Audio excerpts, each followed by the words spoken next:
then you can start making adjustments. Can I tweak this to make that principle not true anymore? How much do I have to change the stack depth for the shape of the curve, the strategy to change? And then you start deriving new principles for each incremental step. So that, I think that is basically the entire process I took. It always starts from a place of identifying what you don't know, which is a skill, I mean, maybe one of the most important skills in learning anything. It's like it's impossible to learn what you already think you know. So just like realizing that there's an empty spot in your brain where there should be knowledge is a good place to start. Hi, it's Runchuks. The following is my conversation with Cory Mikesell. His work ethic when it comes to studying poker is second to none. He is a successful poker player and has worked with some of the top PLO players in the world, helping them uncover the finer details of the fundamental principles in Pot Limit Omaha. Cory is an author of multiple books, and this time we talk about his newest one on Heads-Up Pot Limit Omaha. The book is very instructive and valuable. We go over some of the key concepts from it and talk about how to study the game more efficiently. Regardless of which poker variant you play yourself, I'm sure you'll find lots of useful takeaways on how to improve your own approach to studies and how to make it more efficient and more effective. Check out the timestamps in the description. If you want to take your PLO game to the next level, I recommend Cory's book, and he offered 20% discount to my audience, which is you. To claim your 20% off, enter Runchuks20. Make sure to spell it right. It's RUNCHUKS20. The link is in the description. It is a limited time offer, so check it out before it's too late. And now, please enjoy this conversation with Cory Mikesell. Cory, nice How you doing? to see you again, and thanks for making the time. Come to the podcast. Yeah, thank you for having me. It's a pleasure to be here. Yeah, it's great. It's always a pleasure to talk to you, and for once we're recording the conversation, and that's going to be fun. We have an occasion as well to talk about. You're launching your new book, releasing your new book, and I've seen it. I've read. Can't say I read all of it yet, but it's one of those that I definitely will go through. It's a wonderful piece of work. So much to talk about here. I really like your approach, really like the way you dissect the information, you really dig deeper, try to find the first principles, what's happening. And obviously the subject of your new book is Heads-Up PLO. And you know what? Some things are quite eye-opening for me. And I'm sure everybody who reads it, they're going to get so much value. So I just wanted to start with that and basically congratulate you on your hard work, because I can only imagine how much work it was, because it's a big, big book. So maybe let's start with that. Tell me about, how was it? How is it to write a book of this sort? Sure. Yeah. Well, thank you for the kind words. First of all, yeah, I mean, I would say that the book, while the book took place, like the actual writing took place over the course of like maybe a year, the content behind it, I've been accumulating for probably 4+ years at least. I started playing PLO. I wrote the other 3-bet pot game theory and practice book. And then that's kind of how I developed a methodology for studying the game. And then pretty quickly I realized, okay, I enjoy heads up more than I enjoy playing 6-max poker. And I felt like, okay, the action's pretty good. There's enough games going on that you can really try to play this for a living and really try to reach an elite level, which was what I was aspiring to. So I had this approach of taking the Munker simulations, putting them into a graphical form where I could reference them and most importantly, visualize the entire strategy. And from there, imagine how different parts of my range want to change and adapt to specific opponents.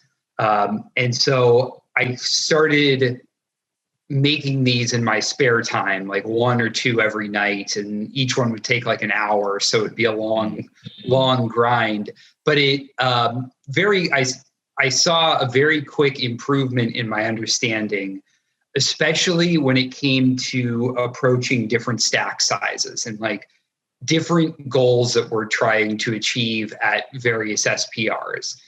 And so from there, I was thinking, okay, well, how much work would it be to create a database in Heads Up that covers every single line? And obviously, I can't have every board texture, but if you have enough different board textures, just like a subset of flops that you would use in PIO, you're going to be able to cover the spectrum of the game and then abstract like overarching ideas from that.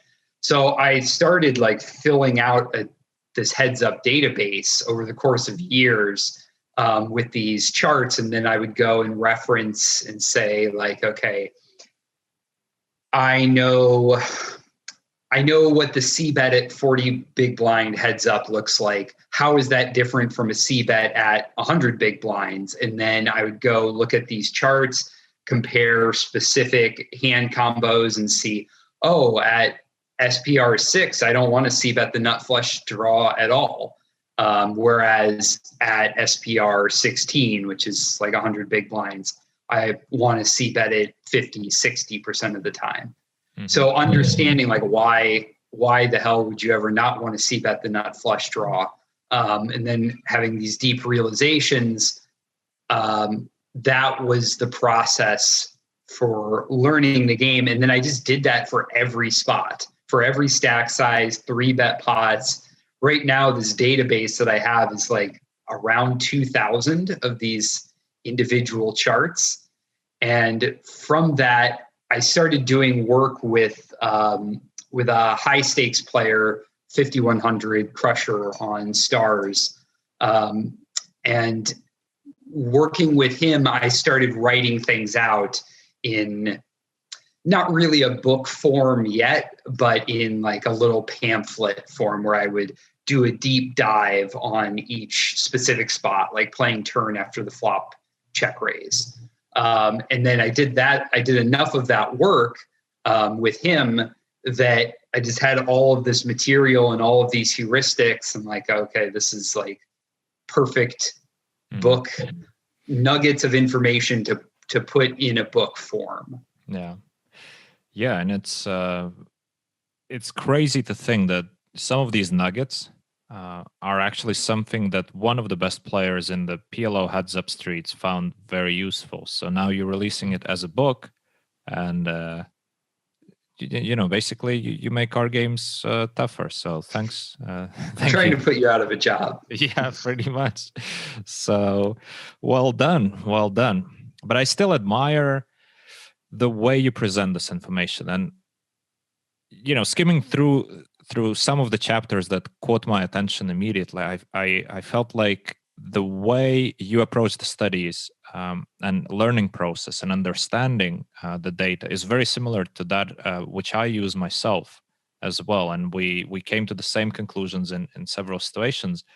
And it's so well structured that basically by grasping those first principles that you're talking in the first part of the book, especially like the parts about stack to pot ratio and what you just described, that you came to realization that, well, at 16 SPR one thing happens, it's not true at 6 SPR, and it's such a universal rule, which then going deeper into some more specific spots, it gives you like this light bulb aha moment. You can connect that information to other findings that you see in the solves, and it's just such a useful way, such a useful approach to studying the game. And speaking of studying the game, what do you think are the most common mistakes that people do or inefficiencies that people make in their own study process? I see a lot of people, and I think this applies universally, not just to poker. There are a few different groups of people who want to learn a skill. There's the people who think that it's going to happen magically. They just like sleep on the book and they hope that by the next morning they have it. And then there's the group that really wants to work hard. And that's kind of what I'm gearing this towards. They work really hard, but they don't get the results per hour that some people do.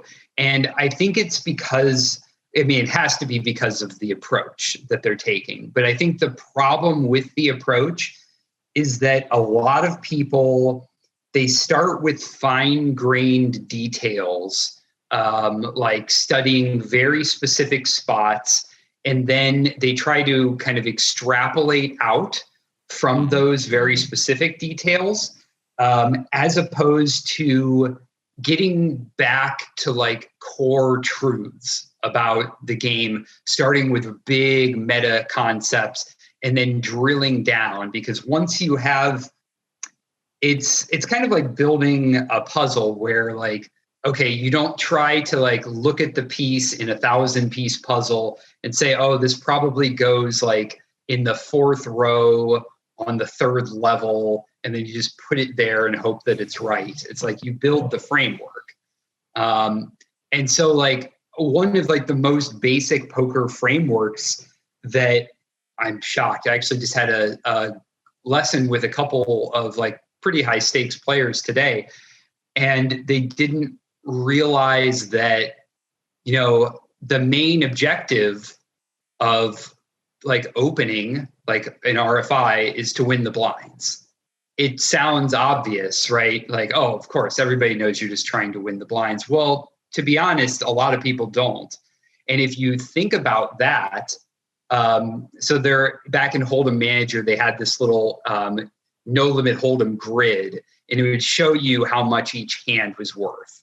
And if you looked at it, you would see that there's only like 3 hands on there, maybe aces, kings, and queens, maybe ace, king suited, that actually win more than 150 BB per 100, which would be just winning the blinds. Everything else just wants to win the blinds. And in PLO, the same is going to be true. It's like even crappy aces are just going to hope to win the blinds. It's going to have to be like ace, 7-8 double suited in order to like want to get called. And so just starting with that concept, there's some amazing realizations that you can have about like, oh, if everybody's calling too much in 6-max, I don't get to open very much under the gun, because the objective of opening a lot of these hands is to win the blinds, and I'm not. Therefore, I shouldn't be playing I shouldn't be playing the GTO strategy, which everyone likes to memorize. Yeah, and I think what you're describing here is a great example of people just taking the information for granted. Oh, the solver says that's the range, so that's the optimal range. Under all circumstances, I'm supposed to play this range without questioning. Well, the simplest question really is, as you said, why are we doing this? Why are we opening? Why are we opening to begin with? Like, what's the point to RFI? And many situations post-flop is exactly the same thing. People look at the data from the solver. First of all, what I see a lot is also people look at bad data and don't realize that it's bad data and still blindly trust it without realizing that they actually are probably hurting themselves. And the worst thing, they compound that mistake of looking at the bad data, compounded with believing that they're just supposed to follow the blueprint, and it's going to be the best strategy that they can play, without realizing actually why is the solver doing what it's doing, why is it balancing the ranges, and all of the other aspects. Yeah. Fundamentally, it's like there are this confused mindset that I think exists, where people see the analysis that's out there, and they think that's the end goal. Like the solver output is the end goal. You're trying to reach that. In fact, that's really the starting place for the discussion. And then you need to think like, okay, what are the deviations? And if you want to, you can think like, oh, how would, given the inputs that I'm assuming, how would the solver change its strategy? Like I regularly see on the Run It Once forums for heads up, using heads up as an example, somebody will be like, I'm facing a maniac who's 3-betting 30%. So I open 90% of hands. Like, okay, why are you doing that? Like, you open 90% of hands in heads up. That's what you do. Like, well, says who? That's not how, that is not the correct adjustment to somebody who's 3-betting you 30%. But they start with like the end. They think they know the end, and they're just like, I'm going to play that way, and it's going to give me the biggest win rate that I could possibly have. And it's just not, it's not true. And also people are not using it as a weapon. Like, you can do all sorts of creative things, give up a little bit of EV, or play strategies that are equal in value that are harder for your opponents to cope with. And that's something that I think really high stakes players think about, but I think maybe like 1 tier or 2 tiers below, people are not considering. Mm-hmm. Yeah, absolutely. Especially at the mid stakes or well, it's small stakes, definitely. You see the regular players using all the same sizes. Like everybody plays the same strategy. So well done, guys. You all have the same blueprint. Now you're playing the same thing. Most of you don't understand exactly why you're doing what you're doing. Why is this bet size the preferred bet size? And honestly, oftentimes the answer to why is this the bet size which is preferred is because the guy who ran the sim just chose this bet size. And that's about it. It's not like, it is the truly optimal bet size. Yeah. And also, your stack to pot ratio might be different. You're not always, like the sim is 100 big blinds, for example. Mm-hmm. But if you have 120 big blinds, it's not an insignificant difference. It's not an insignificant difference if you have 80 big blinds, right? The SPRs change, that preferred bet size changes. But a lot of people don't even have the slightest clue of where to begin the adjustment because they don't understand how the SPR actually influences our decision, and how do we compose our ranges, which hands go into the value, which go into slow play, which go into the bluffs. All right. And because I really liked the part where you explained the stack to pot ratio in the book, and giving the examples of which hands you want to bluff with at the lower SPR, or rather that at the very lowest SPR, they're pretty much, well, they're still the weak hands that you're betting, but there's no obvious bluffs. There are no pure, no equity bluffs. Then when SPR is rising a bit, then you start getting the pure bluffs. As it keeps rising, you need more equity with your bluffs.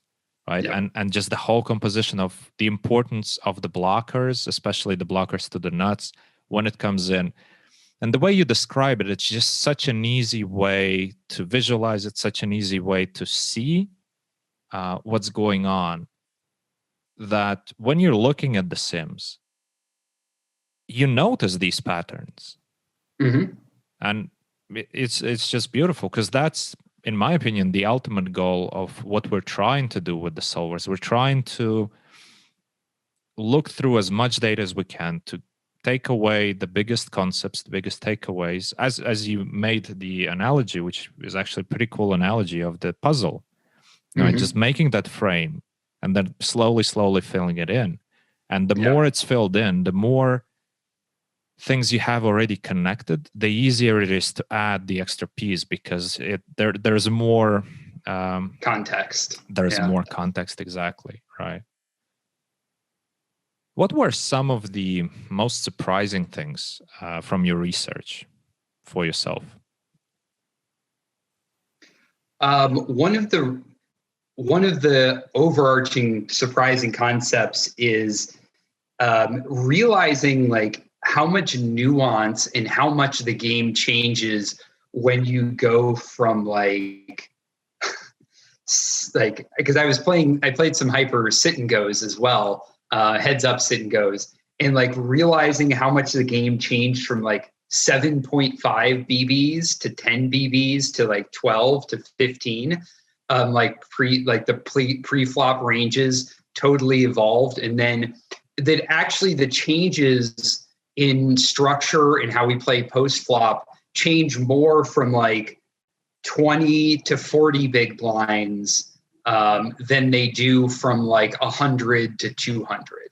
Like at some point there's a really steep diminishing returns curve where, 300 BBs deep and 5,000 BBs deep is kind of like, is not that different. Like there's going to be a bigger shift strategically 20 to 40 big blinds deep. So just realizing that and like realizing that I could create these scenarios where none of my opponents, like, because you can play with a short stack and your opponent is therefore forced to play against that short stack, you can sit down with some incredible players who are really strong at 100 big blinds, but they're just hopeless at, say, 40 big blinds.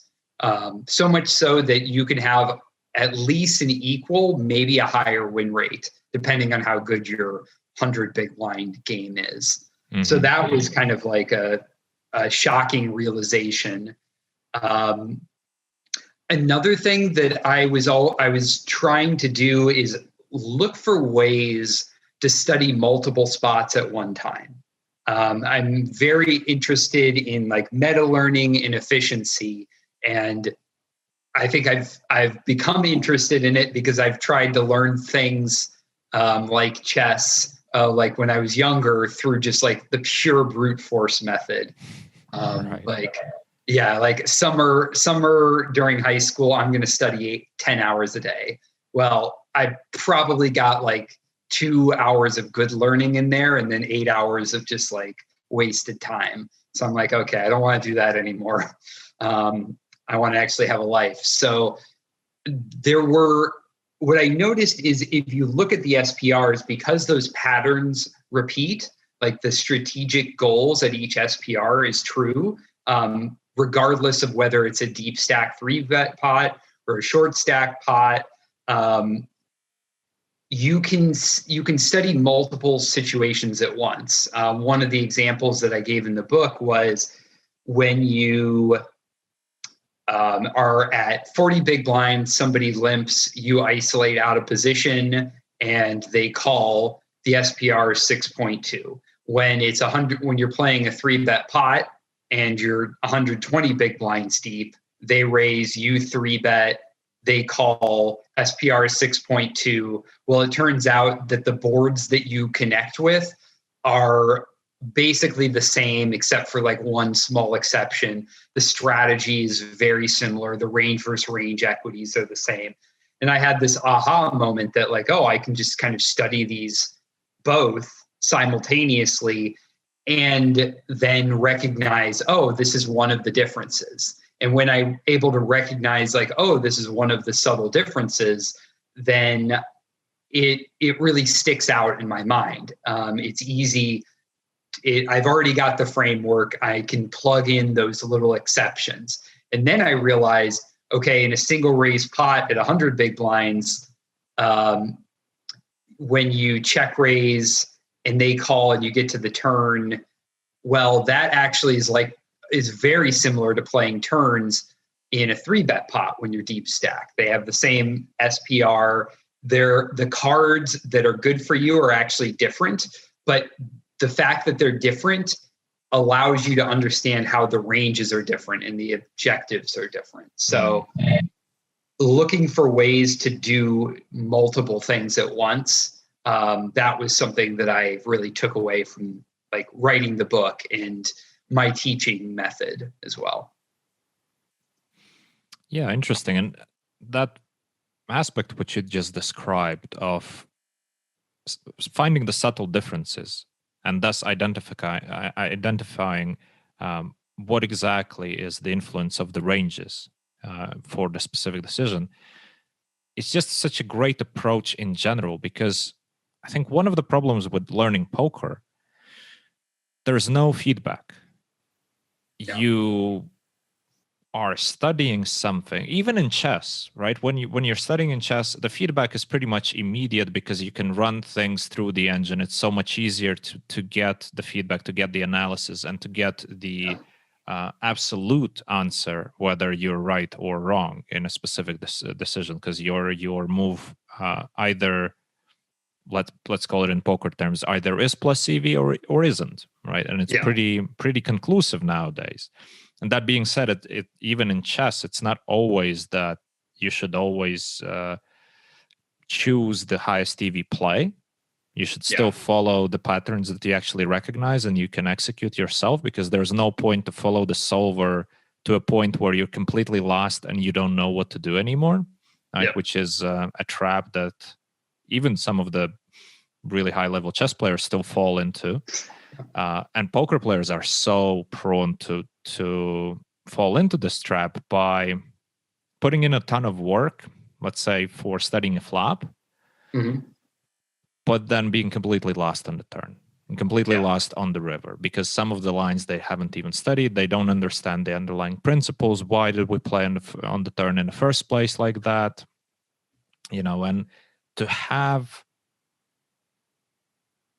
different ranges for the same spot, so sort of one parameter that changes and allows you to identify the influence of that one parameter, it serves you as that some sort of feedback and some sort of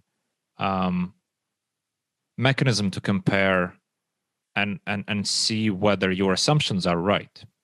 Because one of the ways that I most commonly study with solvers is basically, before I look at the data, I make my own assumptions about what am I going to find, right? Let's call it a hypothesis. And then I'm trying to either confirm or deny the hypothesis.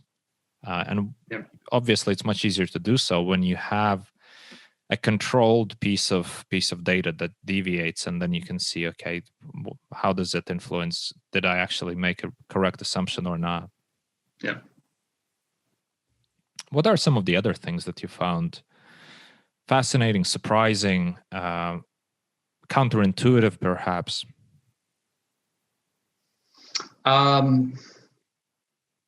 So one of the cool things that I realized is, because people weren't adjusting to the stack sizes at all, you could build in all of your exploits ahead of time.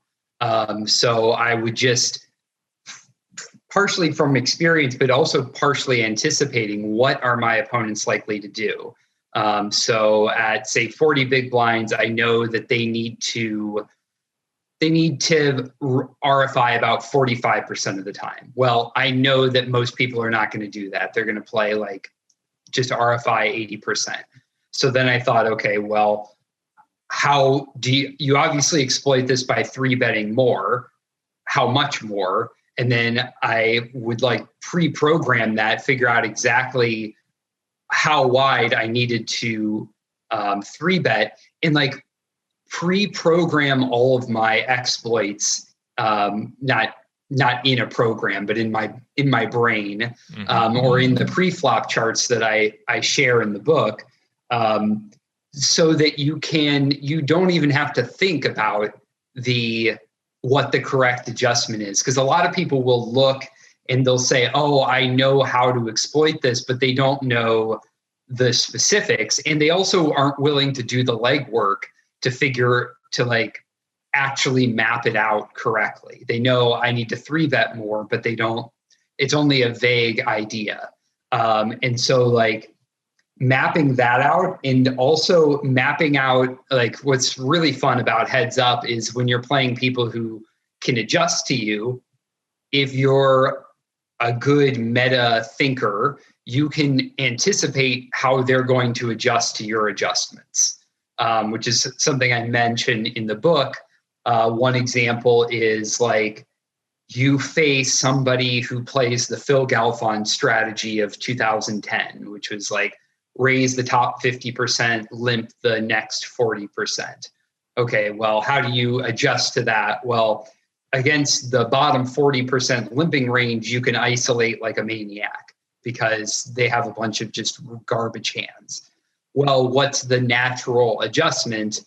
People start limping strong hands to limp re-raise you. Well, if you know that they're going to do that and you pre-program the counter exploit, the counter to their counter, which is to realize now their RFI range has gotten weaker because they've removed their nutted hands, then you just instantly switch when you see the limp re-raise, you instantly switch to the 3-bet to their RFI, and it just freaks people out because it's like you're inside their head. If you get those if you anticipate their adjustment, because if you're playing 5-10, they're smart enough to adjust for sure.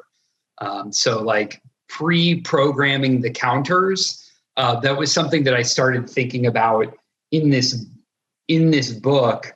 But I guess it was something that I thought about already going back to chess years ago, like selecting openings against certain people that I knew would make them uncomfortable or bring out their worst playing qualities. Mm-hmm.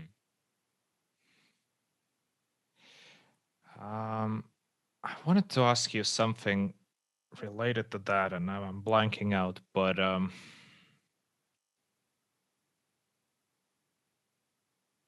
what was it? It was just sitting there, and then you said something about chess, and I was like, I want to talk about chess now, but I forgot. Oh yeah, for that sure. thing. Because, well, let's actually talk about chess, and I suppose the thing that I forgot, the question I forgot, is going to pop back into my mind. But how much did your experience of studying chess help you with approaching the studies of poker?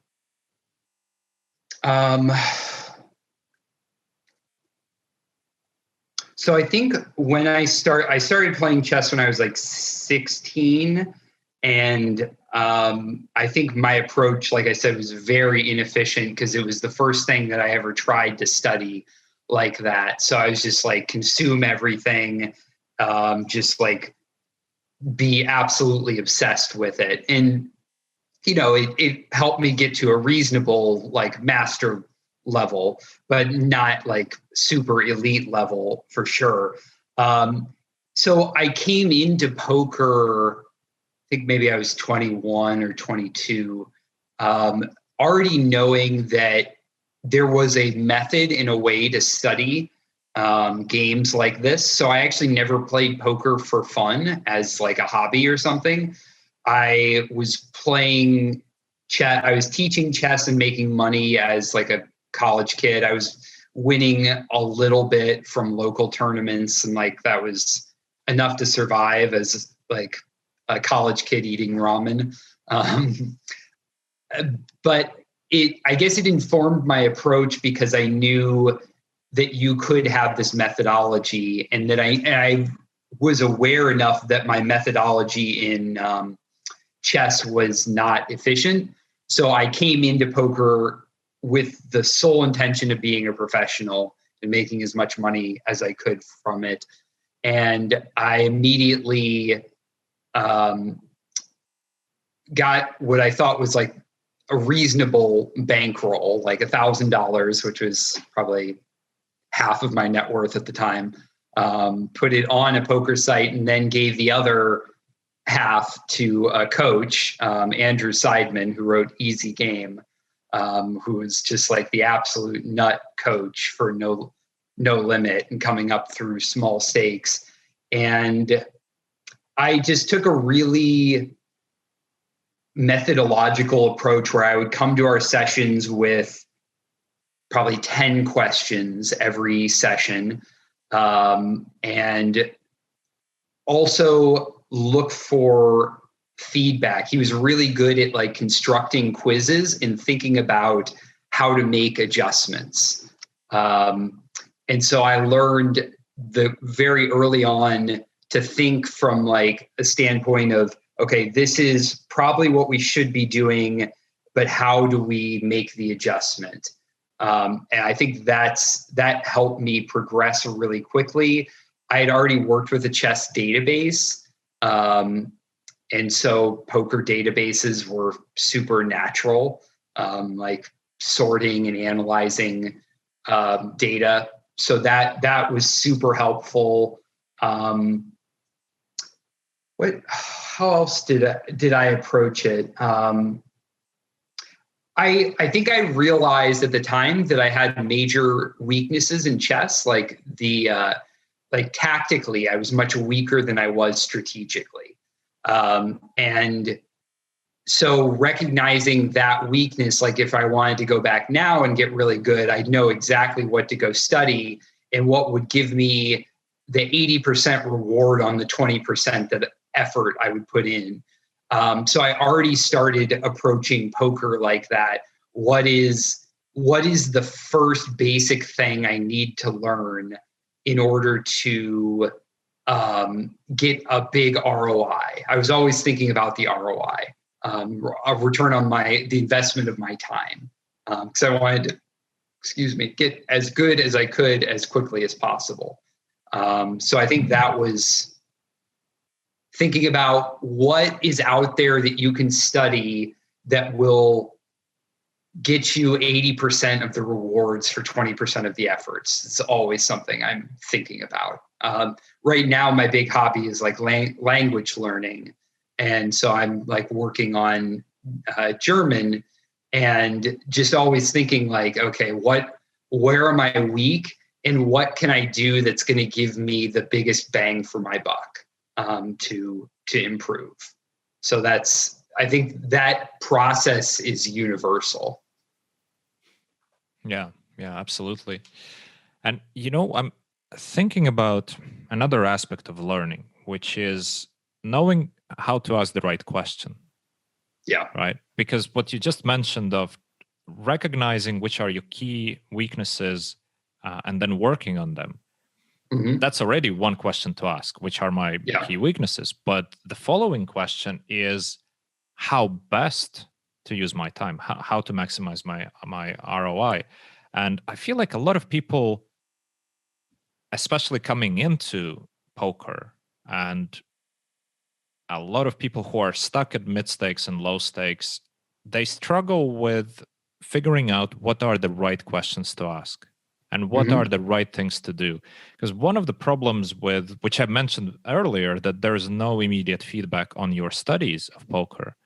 It's too easy to fool yourself into thinking that you're actually learning something, creating this sort of illusion of knowledge where you feel like, okay, I'm progressing. I know so much more than I did a week ago, a month ago, a year ago. But you can't really evaluate the immediate value of what you learned. Sure, you know more, but do you know useful things? Right? Because you might know a lot of useless stuff, or trivia. Yeah, everyone's into trivia, really, exactly. When it comes to poker. Micromanaging, going too deep into like, okay, on this board, what do I do with top 2 pair, not flush blocker?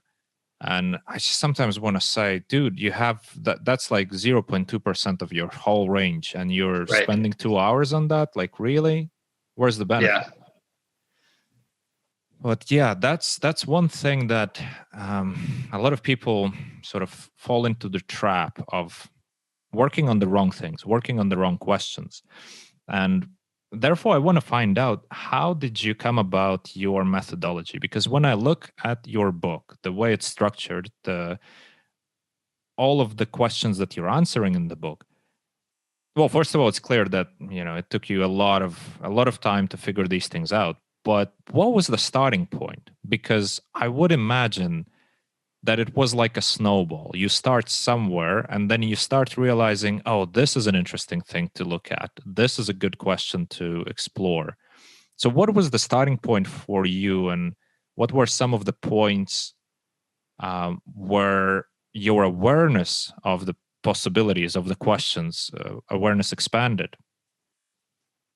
Yeah, it's a good question. It definitely started when I started writing the 3-bet pot book, because I was transitioning from No Limit Hold'em to PLO, and I had the sense that, okay, I think I understand some fundamental things about flops and turns and rivers, like in single raise pots. They seemed at least similar enough that I could draw connections. I had a mental map of like, okay, I know on this turn in No Limit, I actually want a double barrel for an overbet. So I think in PLO, well, I'm not allowed to overbet, so pot is probably the right size. And it turns out that it is.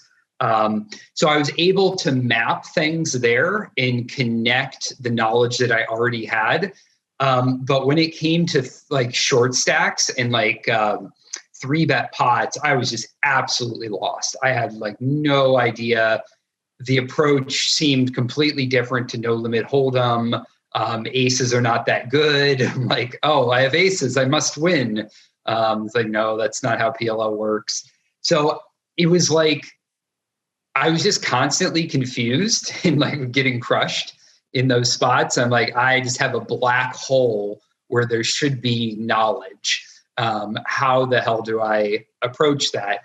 And so what I started doing is this was even before Munker Solver, I started playing around with PIO Solver in like matching the equities of No Limit Hold'em hands to what the PLO distribution should look like, based on like, I think the poker juice ranges, and figuring out like, okay, how do I want to generally approach the spot? And that gave me some insight about like, oh, when we're SPR1 in position, we actually don't want to just shove everything blindly. Actually, we can realize a lot of equity by checking back. So we only really want to shove when we're ahead. So that was kind of like an aha moment. And so basically I realized like, okay, these 3-bet pots, SPRs around 4, I have no idea what I'm doing. I'm going to start from an even simpler question. How do you play at SPR1? And then I was able to kind of figure that out actually using PIO Solver to study PLO. And then when Munker Solver came out, I saw, okay, we have this list of like 50,000 hands, 100,000 hands. This is like complete nonsense. I don't know how to use this. So then I thought, okay, I'm going to make a visual version of this so that my strongly visual brain can understand it. So, I mean, I guess it comes back to knowing how you learn too.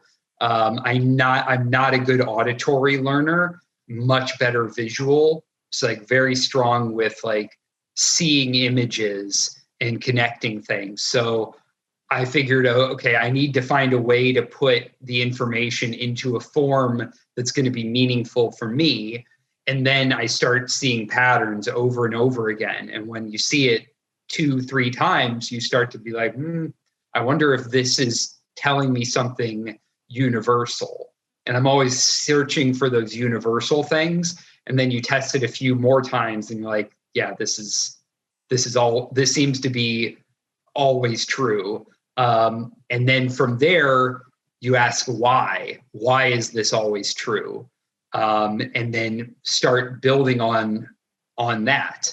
And then once you have that as like a fundamental principle, then you can start making adjustments. Can I tweak this to make that principle not true anymore? How much do I have to change the stack depth for the shape of the curve, the strategy to change?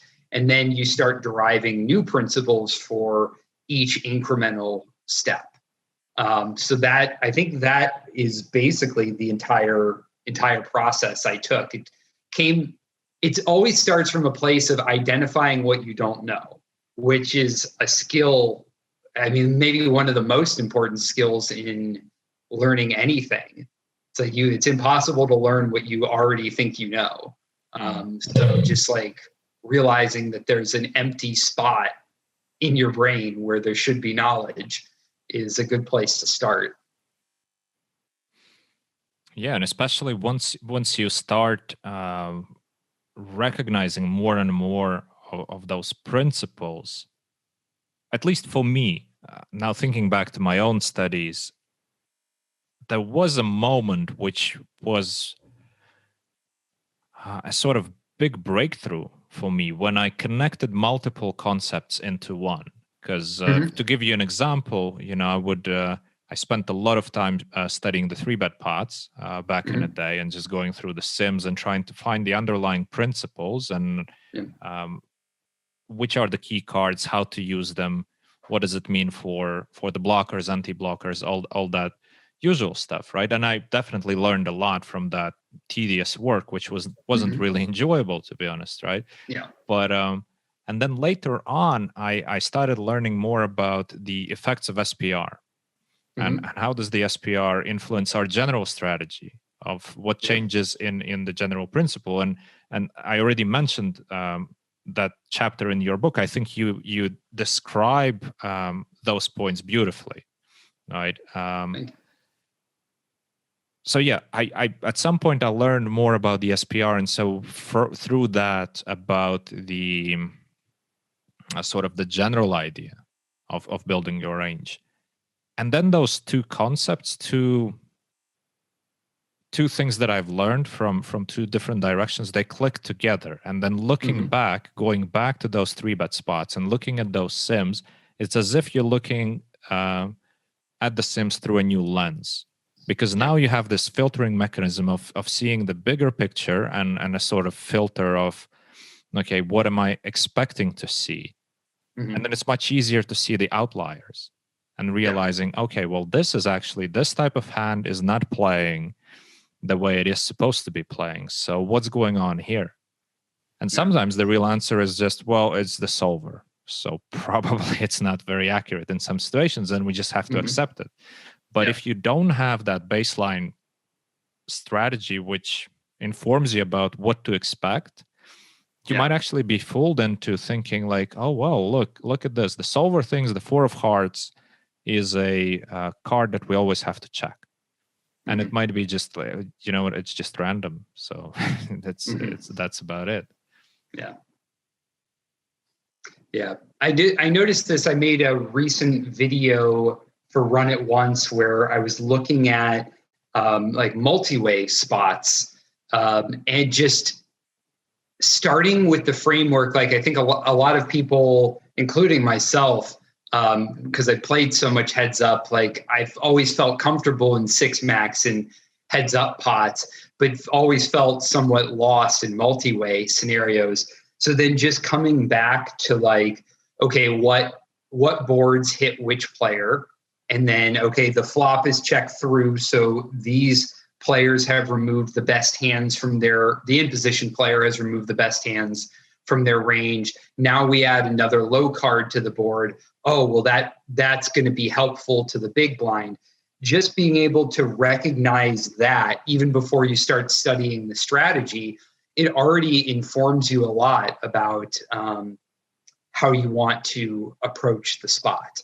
And I think that's, if you start with that as opposed to like, I'm going to really get into the nitty gritty of this, building the range, that's a much more efficient way to start, because you now have a skill of detecting which cards are good for which player.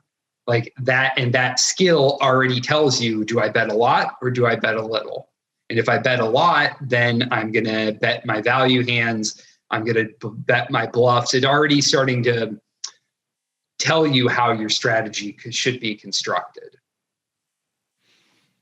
Yeah, exactly. And also what you just described is a sort of an example of figuring things out on the fly. When you have the first principles, when you have already know the components of your decision, you need to look at the range composition. You need to look at how the ranges interact with the board. What are the stacked pot ratios? What are the incentives of each player to play their range in that SPR? What I mean by that is like basically what are they supposed to do with their top of the range on the flop? What are they supposed to be bluffing with?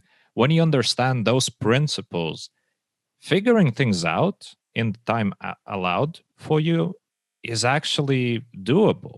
You obviously you're not going to play exactly solver strategy, but honestly, that's not even the goal. You're still doing way better than just guessing, and to be honest, you're doing way better than just trying to play from memory of some study work that you did. And I noticed that even with my own students, sometimes addressing specific situations, I recognize that I don't know the answer, as in I don't know what the solver actually says, but I can spend 3-5 seconds or something like that and come pretty close to an accurate answer, or recognize that, you know what, I really don't know, and so I need to look at that, and I don't know, and also I kind of don't know. I know what I don't know in that sense, because I'm looking at like, okay, this piece is missing because I'm actually not aware of how is my opponent supposed to have played his top of the range on the flop. So I better look into it, right? Which, when you have that sort of framework working through your decisions in game, that is this kind of artificial feedback mechanism, at least the feedback on your decision. When you start recognizing that, okay, I don't have enough information about this. I don't have high confidence in my assumptions here. Because once again, with the solvers, we forgot that a lot of what we do is making assumptions, and accuracy of your assumptions very much influences your win rate.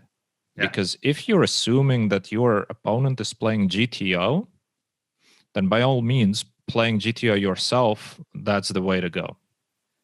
But I'm pretty sure assumption that your opponent is playing GTO is a crappy assumption. It's very unlikely. There's not many people who do, especially in PLO. Like I don't believe anybody is close enough. There might be some specific isolated situations where some players are very close to it. But or at least have the potential to be very close to it, because I believe that the best players still deviate a lot, but they deviate knowingly. They know the baseline pretty good, but they make their assumptions based or they make their adjustments based on specific assumptions that they have. And I mean, it's probably even more, there are more deviations in 6-max, because 6-max is just such a vast game. And like one little tendency change in a multi-way pot could probably throw everything off. Or, I mean, and then just like one little adjustment too, where like, okay, suddenly somebody got stacked for half of their stack last hand. Now they're sitting with 45 big blinds. It's like, okay, now it's a completely different game. So you need to be able to have some principles for thinking about that. I imagine that makes 6-max really challenging. I think to play at a high level, which you have more experience with that than I do. And that's also an interesting point that you mentioned of paying attention to what happened to the other player and making assumptions of how they're going to react to it, right? Because we oftentimes forget that we're playing against human, and hopefully we're playing against human, right? First of all, fingers crossed. It's becoming more of a problem every day. Well, still in PLO, I believe it. We're doing just fine, but we forget that often, and everybody has their emotions, everybody has their flaws, and nobody's immune to getting out of line because something happened, right? Even the best players, even the ones that seemingly play no different after some, several super stupid things happened in a row. Even they are not immune to deviating a bit. Even they might not recognize that. They might not feel emotionally or they might not express their emotions, feel the emotions, and that's why they probably don't notice that they deviate, but they do. And that's especially true, of course, in live poker, where you have way fewer hands per hour. So that you have to basically dwell on your losses a bit longer. And I actually recorded a conversation yesterday with Mason Hellmuth, and he has an interesting new book out about how to run a poker room, which is a pretty niche topic, but it's a beautiful book. And I actually think, poker players should read it, not only the floor managers, the casino owners, etc., etc. This book is really useful for the poker players because we can influence what happens in the poker room. And Mason definitely had a lot of good ideas there. But just that book. First of all, reading his book, I recognize just how much I miss live poker. Because, maybe also because it was taken away from me in a way, as it is from a lot of people nowadays, obviously due to pandemic. But and then today I saw Doug Polk issued a challenge to Phil Hellmuth. Right? I don't know if it was today or yesterday he issued it, but anyway, he issued the challenge and basically is inviting Phil to play 50,000 hands, I believe, heads up, hold'em. And I'm thinking, like, the strength of that guy is reading the situation, reading the people, playing with their mind. He can't do it online, or at least he can't do it online. So even though you're saying you're going to play the game that he's currently playing against Negreanu, it really isn't the same game because you're going to be playing over the computer. Well, that's not helpful for Phil because he thrives in these situations. And as much as some people think that he is just the worst player of all time, etc., etc., I mean, you got to give it to him. The guy has the most bracelets. His longevity and his passion for poker is insane, and he's entertaining. If anything, he's entertaining. He's good for poker. He's good for business. But I just don't see it happening. Like Phil playing online, it's a different game. Well, he probably knows better than to accept that challenge. Won't he just say I'm the greatest ever and then not play? Isn't that the way to go? Yeah, but you know what? I think it wouldn't be such a bad thing if they move it to a live challenge, because that could be a scenario where Phil has the ego to basically say, well, all right, Doug, let's go and play in real casino and see what happens. Yeah. And I wish this match is going to happen because obviously Doug is still going to be... He's still going to take that option. He's still going to be a big favorite in the live setting as well, because all the Predator ape shit, or not the Predator ape shit, but the Apex Predator shit. Yeah. Or whatever, Predator ape shit. That's a very interesting adjustment to that saying. Yeah. Exactly. Yeah, I coined a new phrase. I think is what it's called. Yeah, malaphorism. Yeah. Definitely feel like I've coined the phrase here, and yeah, it'll be my new screen name when I start playing on another site. Predator ape shit. Yes. Yeah, it's fantastic. I think if I write a poker biography for myself, that's the title. Anyway, how did we get to this point? But there isn't even alcohol involved. No. Maybe residual alcohol from yesterday. I don't know. Maybe that's still present. But seriously, though, I like that you mentioned the fact that the emotions of people. Well, basically, what happens to other players, we need to keep an eye out on that, and we lost that. A lot of people lost that recently because of the solvers, because we rely too much on the data. We stop thinking about the other aspects of playing poker. And obviously live players, especially the top life players who do study a lot with the solvers, they don't neglect the psychology at all. Yeah, it's still a big part of the game, and it's the dynamics of the game, the setting, all still valid and all still very, very important. Yeah, I remember one scenario where I knew, because I think it was like a 20 big blind game, like 6 max game, and I knew, okay, because of the structure of my range, I'm supposed to check back the flop nuts, which means I am able to polarize on turn and like barrel off.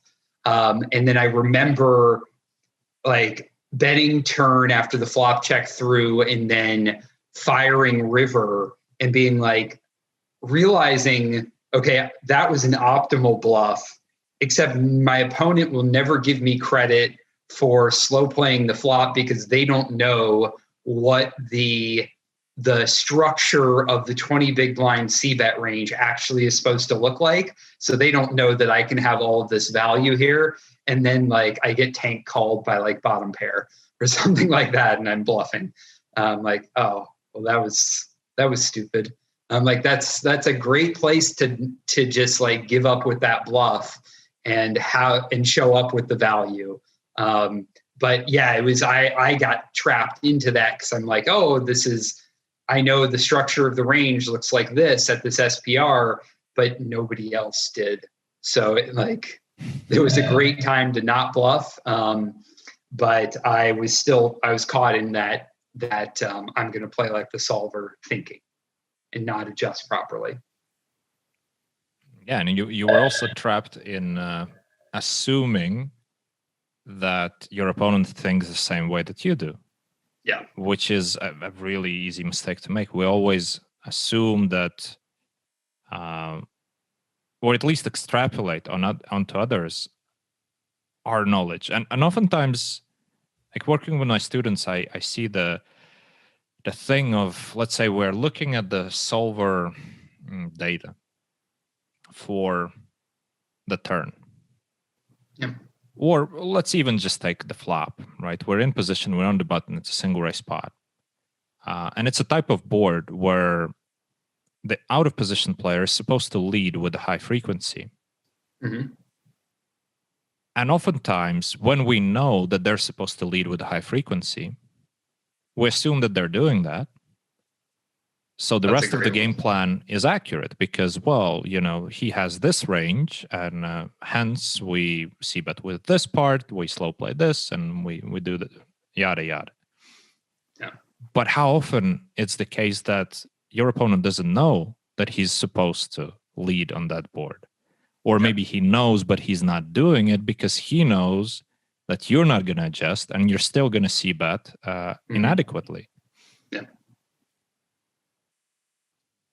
Yeah, but it's obviously so hard to figure these things out. And I mean, the meta game and leveling wars, especially in heads-up poker, are just such a big part of the game. And that's what makes heads-up, I don't want to say more interesting. It's just a different animal to 6-max, but there are these aspects of trying to get into your opponent's head and trying to understand what they're thinking, trying to find the moment when they're going to start making adjustments, and then making the counter adjustments yourself.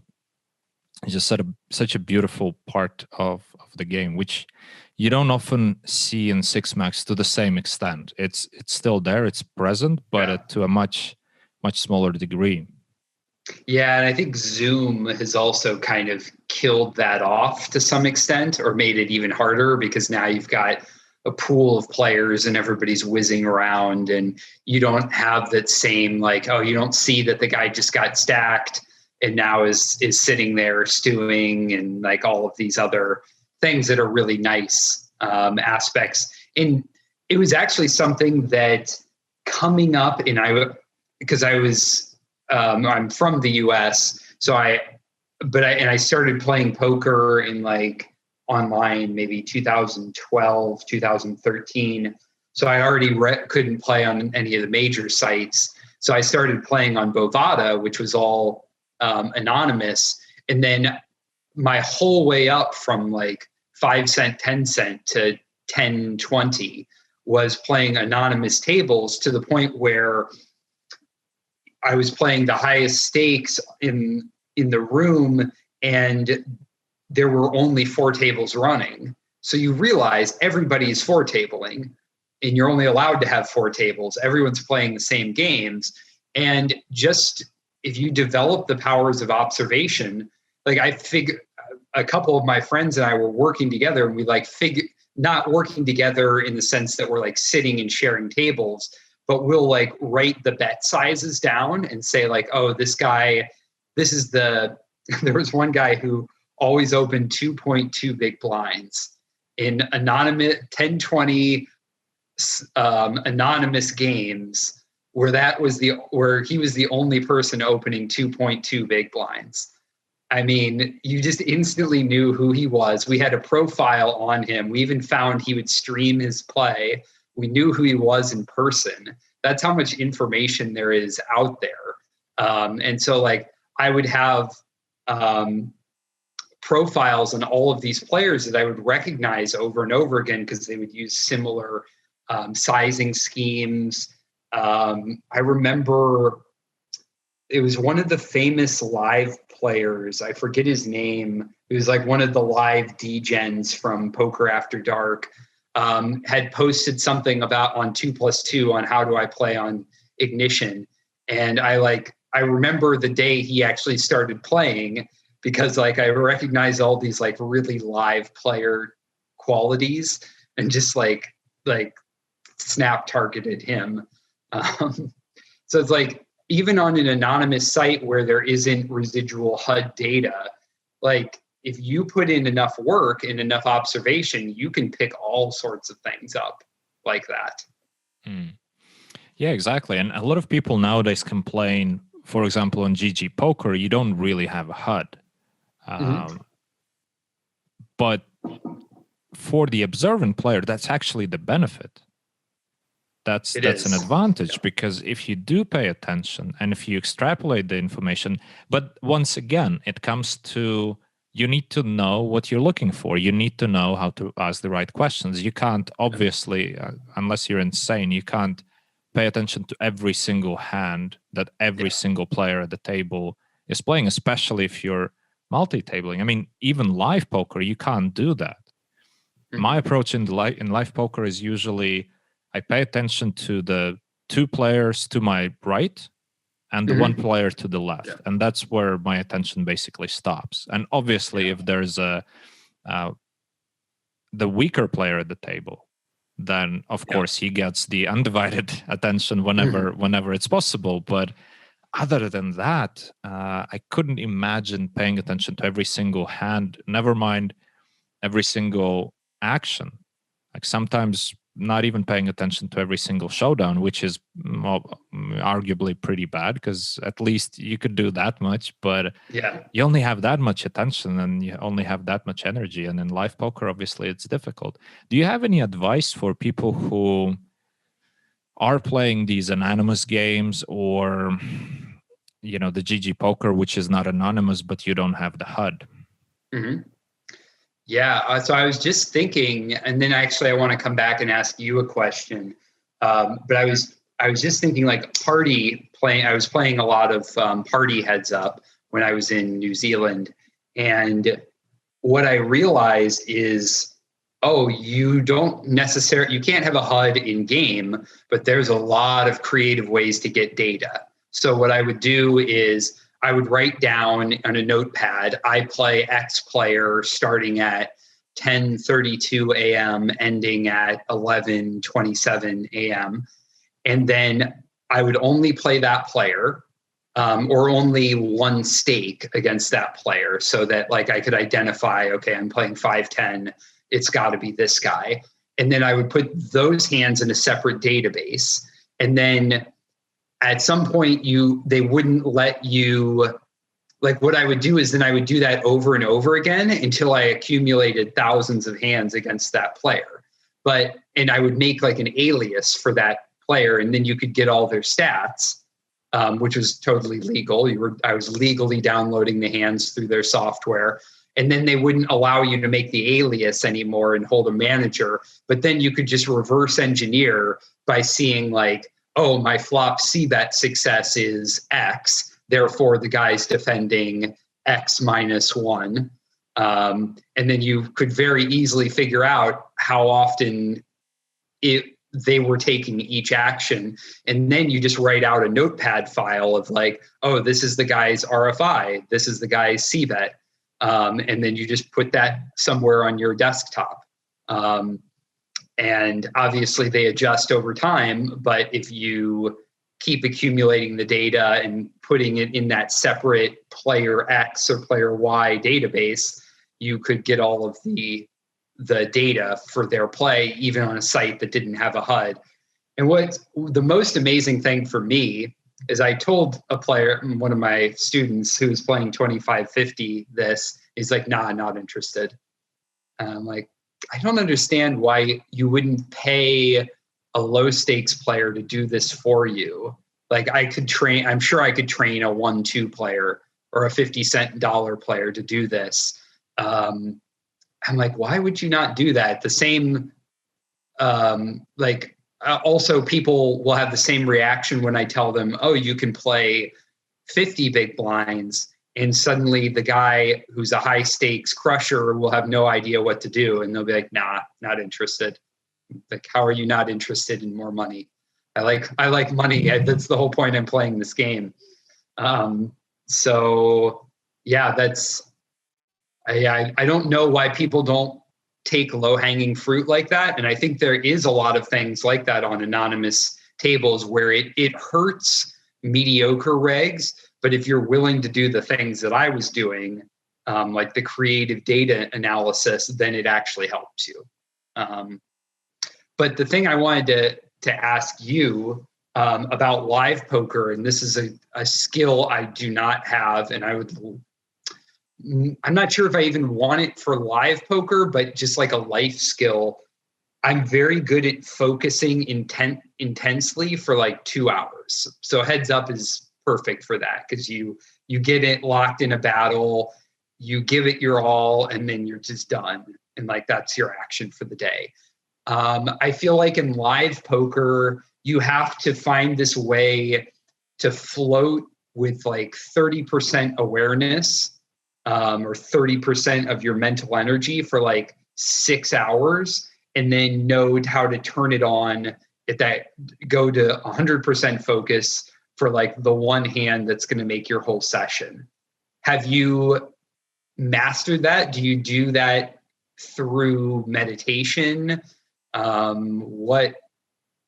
don't know if you have thoughts on that process.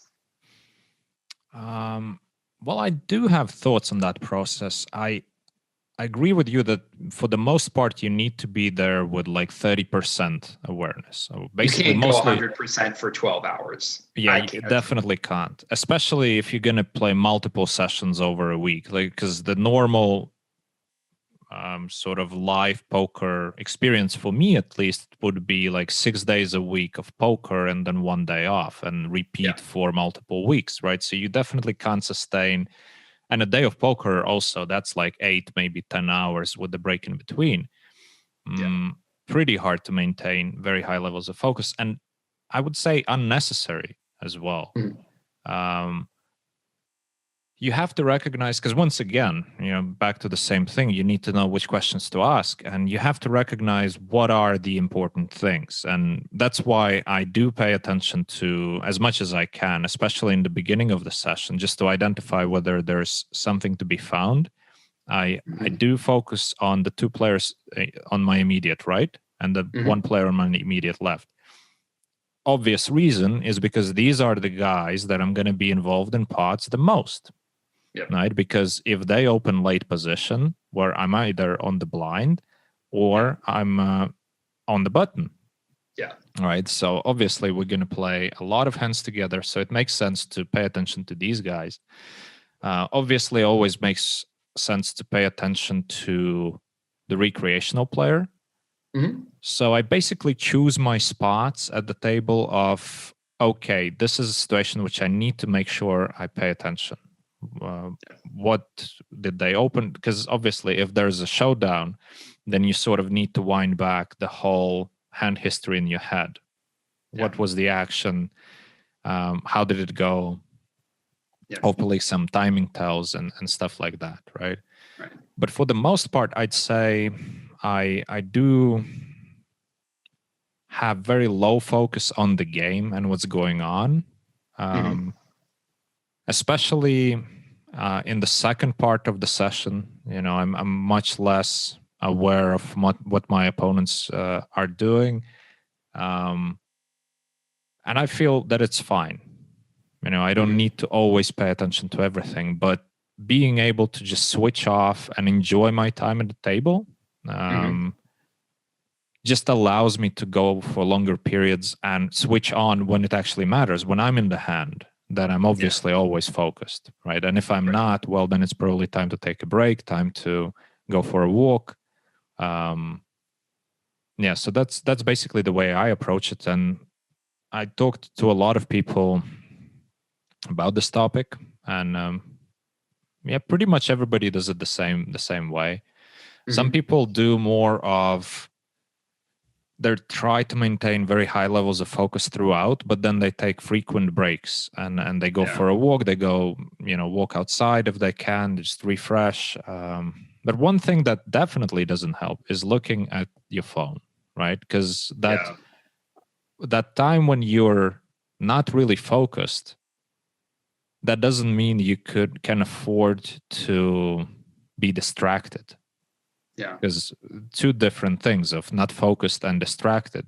Being distracted at a poker table, I think, is just hurting your EV in many ways. Yeah. Of course, you can be distracted with, let's say, a conversation with somebody. That's fine. But if you're really like on your phone or something, which so many people are guilty of, just constantly on the phone, taking pictures, checking the social media. Even at like a home game, I know that they do it. Yeah. It's like, somebody invites you to a home game and they're ready to lose like thousands of dollars to you, and you're going to sit there on your tablet. It's like, oh boy, you know how to not get invited back. Exactly. Well, first of all, the experience for the other players is somewhat not ruined. But definitely not optimal, because you expect to socialize, especially as a recreational player. You expect to socialize, you expect to have fun, and there's this guy sitting with headphones and Googling and fuck you attitude, and just swiping left, right all the time, and you're like, okay, that's a fucking douche. What is he doing here? Right? So that happens, but But coming back to what you were describing with your creative strategies of finding the data. And people saying no to that, because you said people said no to your idea of playing short stack, and people said no to creative ways of finding the data. The short stack part I completely do not understand, because why would you not do that? And especially it doesn't even matter if you want to be a short stack player. If you don't know the short stack strategy, by definition, the other short stacks, they're taking advantage of you. So at least plug your own leaks. It's not like a pride thing. Oh, I'm not going to play short stack. Well, guess what? You will, because whenever somebody else is short stack, you're effectively short stack, right? You're playing 50 big blinds if somebody is playing 50 big blinds, right? So there's no pride in that. And obviously, we see none of that behavior in the six-max environment in the higher stakes. Like everybody is really aware of how to play any stack depth and completely comfortable playing from 7.5 big blinds to 250 big blinds. Yeah. Right. But the part about the creative data collection, I personally haven't played much on the anonymous sites, so I didn't have to. I never thought of ways of getting information like the way that you described. But I never had to think about it really, because I always had my data available, right? But to do it yourself, that's just so much work. And I like how you were describing it casually of like, yeah, I did the database and like I did this, did that. Just like, and I'm sitting there thinking like, whoa, it really sounds like a lot of work. But obviously then looking at your book, that's a lot of work. That's way more work than most people are willing to ever put in. Even if they say, oh, I'm going to be in poker forever and ever, that's my profession of choice, I'm going to die a poker player, hopefully old, right? Even those people are next still, week. Yeah, that can happen as well. But basically, even some of those people are not willing to put in the amount of work that you're putting into your studies, into your material, into what you created here. And same applies to that creative data analysis. So I can totally see why a lot of people would say, nah, I'm not going to do it. And obviously, you've mentioned a really good point of hiring somebody to do the mundane work for you. Yeah. But a lot of people are not used to it, especially the mid-stakes. High-stakes players, I think, for the most part, are very, very comfortable with delegating as much work as possible, because to be consistently at the high stakes, the amount of work that you have to do is insane. So unless you are insane, you're going to be delegating parts of especially the mundane tasks, right? And there's a lot of mundane tasks that you need to take care of. But the mid-stakes players and the low-stakes players, of course, have this problem with viewing some of the expenses for what they are. They're not expenses, they're investments. Right. So in this case, hiring somebody to do the data analysis for you, that's an investment into your own win rate, into your own development. But some people might just look at it on like, how many dollars per hour? No, I'm not doing this. Yeah, it blows my mind.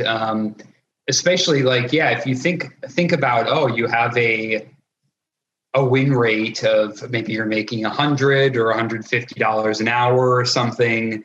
And you can just go find somebody who's like pretty decent at poker who would be very willing to accept $15, $20 an hour to do work like that. And it doesn't have to last forever. And just the EV, it's probably going to increase your win rate from maybe, it might immediately increase your win rate enough to pay for it, or significantly more. So you might go from $100 to $130 an hour, which might instantly pay for it. Not to mention it will get you up to higher stakes. Not to mention that all of the money that you're making now you get to invest it and get like 7% return on investment in some passive investing fund. Like there's this feedback loop that I know, because you're also interested in business, you're thinking about these things. And maybe, is this one of the, like we've talked about the core first principles, is this like one of the business first principles that you would say, like if you're teaching a business course, like finding ways to invest $20 an hour in order to get $24 an hour back somewhere? Is that a business first principle? Pretty much, because that's the whole point of business. You're creating something which the creative process always costs you something, unless you're basically a self-employed artisan, creating something on your own. But for the most part, you're producing with the goal of selling it for a higher price. And production doesn't involve only the physical aspects of it, right? Same with like a lawyer's office. The lawyer is charging whatever $200 an hour. They have a lot of interns and whatnot who are getting $20 an hour and doing the mundane work for it. And eventually the books balance out. You make a profit, and it's all good. And the same kind of paradox is going to apply to people not willing to invest in the study material, People not willing to invest in the solvers, people not willing to invest in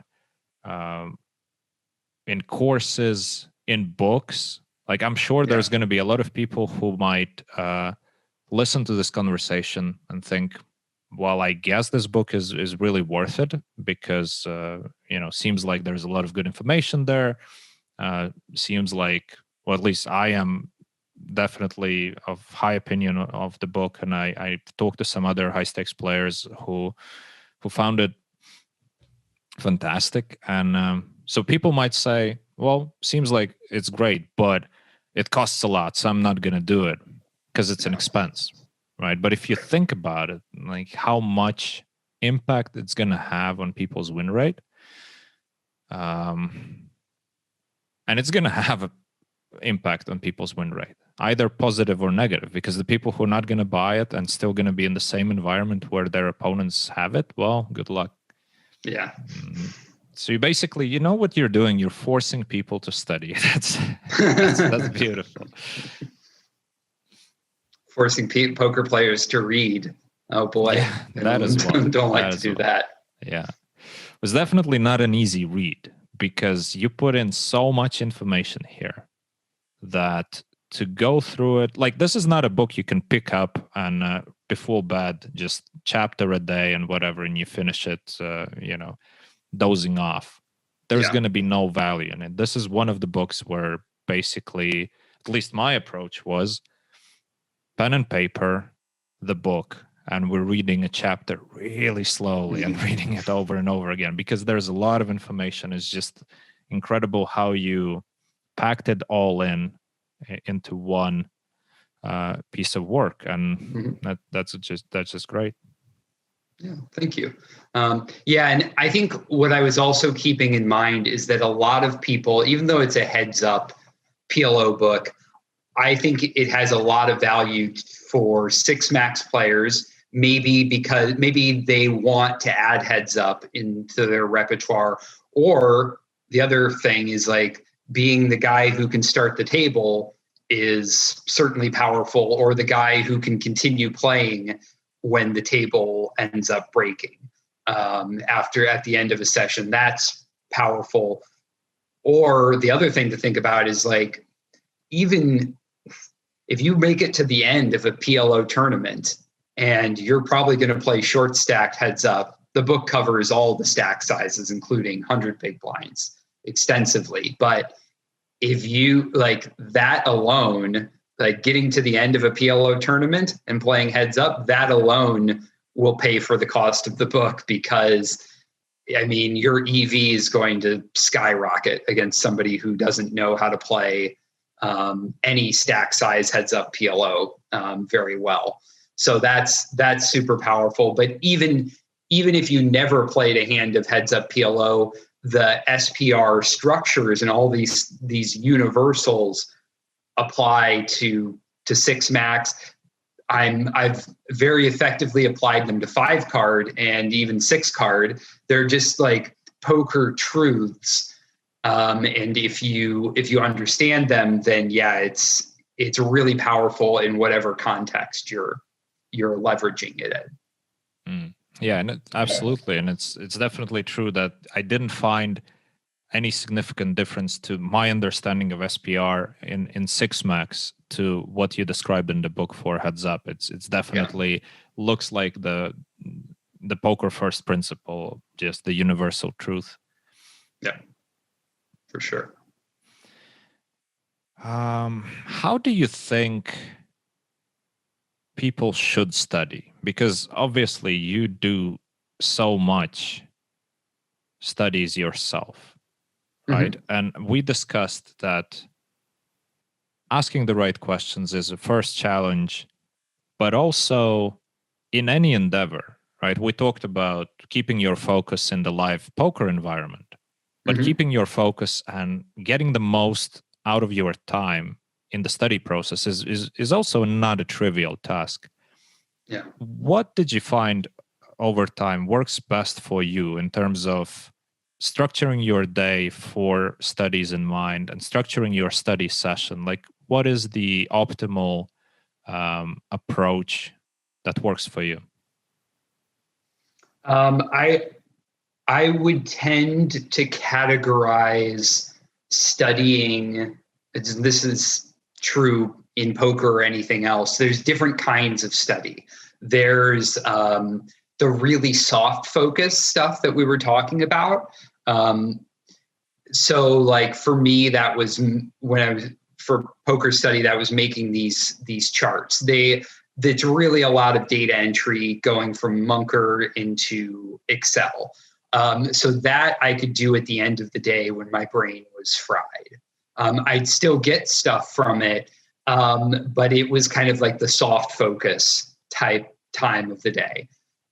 If I really wanted to do like hand history review or deep principled work, I would try to do that earlier in the day when my brain was fresher. So doing that kind of categorization, I think, is really helpful, because a lot of people they'll say, all right, I'm going to play for 5 hours and then I'm going to really go deep on this topic. I'm like, no, you're not. You're going to play for 5 hours. You're going to be fried. You're going to lay down on the couch. You're going to be scrolling on Instagram for 2 hours, and then you're going to realize you're hungry. You're going to eat, and then you're going to go to bed. So, I mean, a lot of that even comes back to this Stoic principle of memento mori. It's like, remember your time is limited. You're going to die. I mean, it sounds very macabre, but it's true.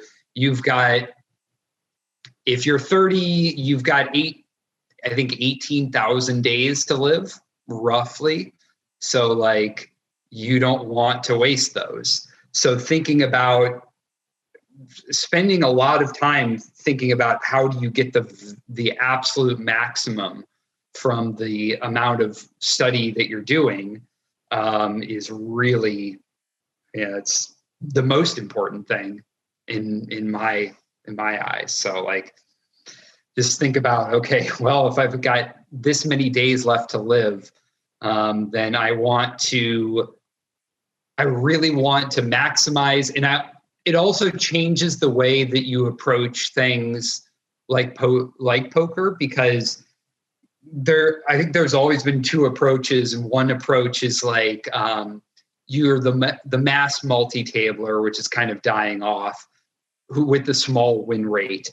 Or you can be like the guy who's like absolutely crushing it, but you're only going to play 1 or 2 tables. And I feel like that approach is always more efficient because you're getting more, your win rate is higher per hand. You don't have to play as many hands. You're just trying to maximize, and then you can go do other things in life.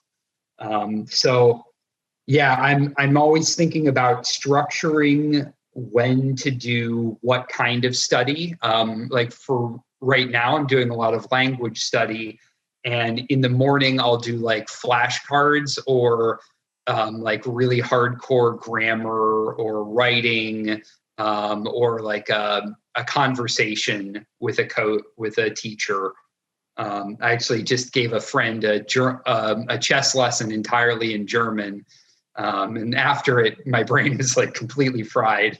I'm just like drooling on myself, just like not even able to hold a cogent conversation in English. But like do that early in the day, because there's no chance that I could do it at night. And then at night, I would do something like a soft focus. Like I would work on something for my poker students, but I would have like a language podcast or some TV show in that language on, because I know my brain is fried at this point in the day. But yeah, I mean, thinking about that structuring is important. Yeah, and I have pretty much almost exactly the same approach of doing the logical and the analytical work first thing in the day, and then occasionally leaving some creative work later for the day, or the mundane. Creative also, I find for myself, like towards the end of the day when you're you're sort of fried and you are tired, the creative work is usually reaping good benefits. By creative work, I mean perhaps looking at the data, finding patterns, trying to figure out something that requires imagination more so than the analytical part of it, where you're trying to just basically think through the numbers, think through the hand combinations and such. Yeah, that's true. I also like. I'm right now. I'm not playing much poker because I'm writing a novel. Nothing poker related at all. And what I like to do is go for some maybe half an hour or an hour walk before. And I used to just like always cram, like, okay, if I'm walking anywhere, I've got to have a podcast and I have to be learning. This is so inefficient. Oh my God. But now I'm trying to leave that space open to just like let my brain drift in that soft focus that we were talking about with live poker, and just like ask myself questions about the plot and what the characters' motivations are. How do you move them from point A to point B? And then I typically do that in the afternoon. So yeah, I think what you're saying about creative work, that might be true, where I don't need a lot of horsepower, so to speak, but I need my brain to just kind of be floating and unattached and just kind of not fully logical. So yeah, I guess that's my approach to that as well. Yeah. It's funny that you mentioned that you are not listening to podcasts or something educational when you're walking anymore, because me too, which is surprising. I always used to, like, to me, it was unimaginable to do anything without the podcast. Like, you do any errands, you go to the shop, you go do whatever, you go for a run, you go for a hike, must be a podcast. If you're going alone, obviously, I'm not that crazy. Then I'm just going with other people and having like, hey, stop with the conversation. I'm trying to listen here. I'm trying to listen to a podcast. But I find that recently, maybe as long as a month and a half ago or so, I stopped doing that. I intentionally don't take my headphones anymore, or if I do, then it's just like some music or something to completely switch off. Yeah. I think it first happened because there was a sort of lull in the podcasts. Well, my favorite podcasts that I listened to didn't really have any interesting subjects or guests for that moment. And so I started going without the podcast. And then I sort of thought, well, you know what, this is actually great because I'm enjoying this more. Which is also funny. Like I've noticed in the podcasting world, it's sort of like seasonal almost. I don't know if they plan it specifically, but somehow towards the end of the year, you always get the biggest, the most interesting guests, right? On every podcast. And and now you're looking like, well, I don't know what's happening. Or maybe I'm just more grumpy in this part of the year because I don't find things interesting. But it's definitely, for me, it feels like, there's not as much in the podcasting world out there as there is in, let's say, December, November. I guess also like people are trying to sell their stuff more in that festive season. So everybody has a movie to promote, a new song to promote, a book to promote, and whatever. Maybe that also is a factor. I was talking with a friend who's not a poker player, but he's an entrepreneur and like really high performance person, and we were talking about like, okay, what are the unifying qualities that the best chess players, the best tennis players, he's really into squash, like what do all of these guys have? What do the judo, like the martial artists, judo masters have in common? And one of the things that we kind of concluded was the ability to like step away and turn off. Like when you're in the arena, you're all there. and then when you're out of the arena, you're all out. And I think that's something that I really struggle with and really hurt my poker career, because I would start sleeping bad when I was running bad. And I had this like really bad like cortisol snowball that would just roll downhill, and it affected my relationships. It affected my health. And like learning the art of completely disconnecting so that you can recover and you can grow. And I even have had this realization with language learning recently, where I would just keep study, and feel like I'm not getting anywhere. And I would never let myself take a day off, because like, that's what losers do. Don't quit. Don't take a day off, because you might suddenly quit the thing you've been working on for a year and a half, which is not true. But now I find that if I do have a day off, I'll notice the next day, suddenly I'll be like 5% better. Like there'll be just like a jump for some reason. Or I'll use a new construction, grammatical construction that I couldn't use before. I'm like, oh, okay, my brain is actually working on this stuff when I'm away from it. And I think that's something I just never gave any credit to. And I think it's something that the people who are truly great in their fields are probably doing better than their competitors. Oh, absolutely. Yeah. Yeah. Especially like in sports, recovery is such a huge thing.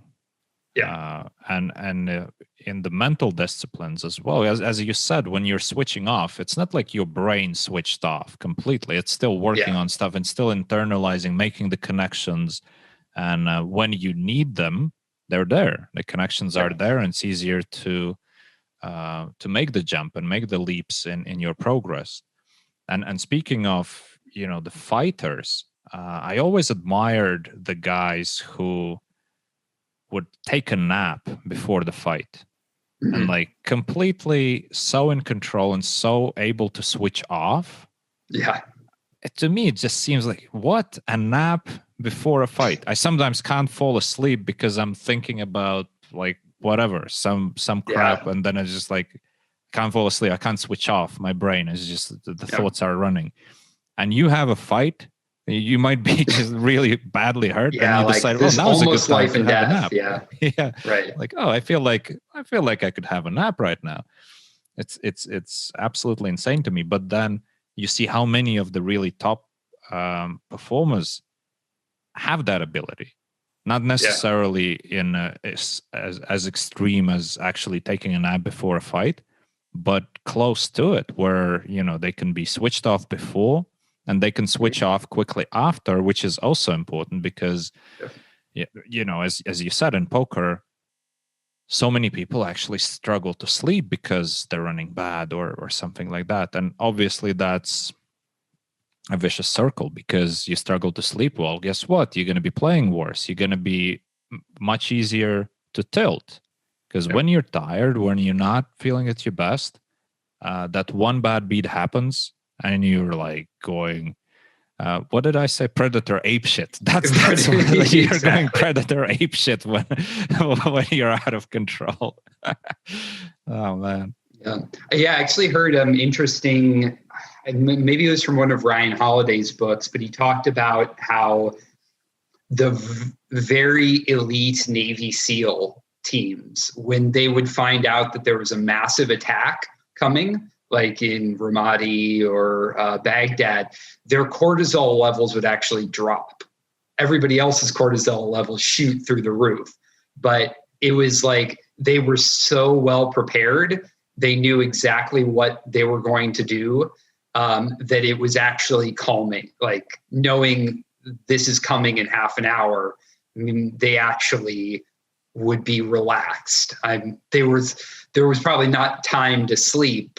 They had preparations to make, but it would be the same as the fighter, where like so damn prepared that actually my stress levels are dropping, which is like that is a level I've definitely not reached in poker. And I bet if you went to somebody who like Sauce or a player of that caliber, that might actually be true of them, where they're able to kind of drop like that stress level. I don't know, maybe. Oh, it's definitely true. I've many times recently talked to people about the fact that poker, for us, the experienced poker players, it's such a comfortable place to be. Mm-hmm. You know exactly where you're at. You know what's coming. You're well prepared for it. There are no surprises. You know your process. You know what you're doing. You know what you're supposed to be doing. It's just so comfortable to be here, right? Yeah. And to a lot of poker players, that becomes a comfortable escape from the crap that's happening in their life. You know, that you might have a fight with your girlfriend. You might have a, whatever, something happened. Somebody cut you off in traffic. Yeah. You go to your poker game, and unless you're predator apeshit, you're going to be actually relaxing, and it's going to be a positive effect on you, because you get back to something you're good at, and you get back to something you feel comfortable in, which is counterintuitive to a lot of people, because it would seem like, really, poker is so much stress. It requires so much energy, so much attention.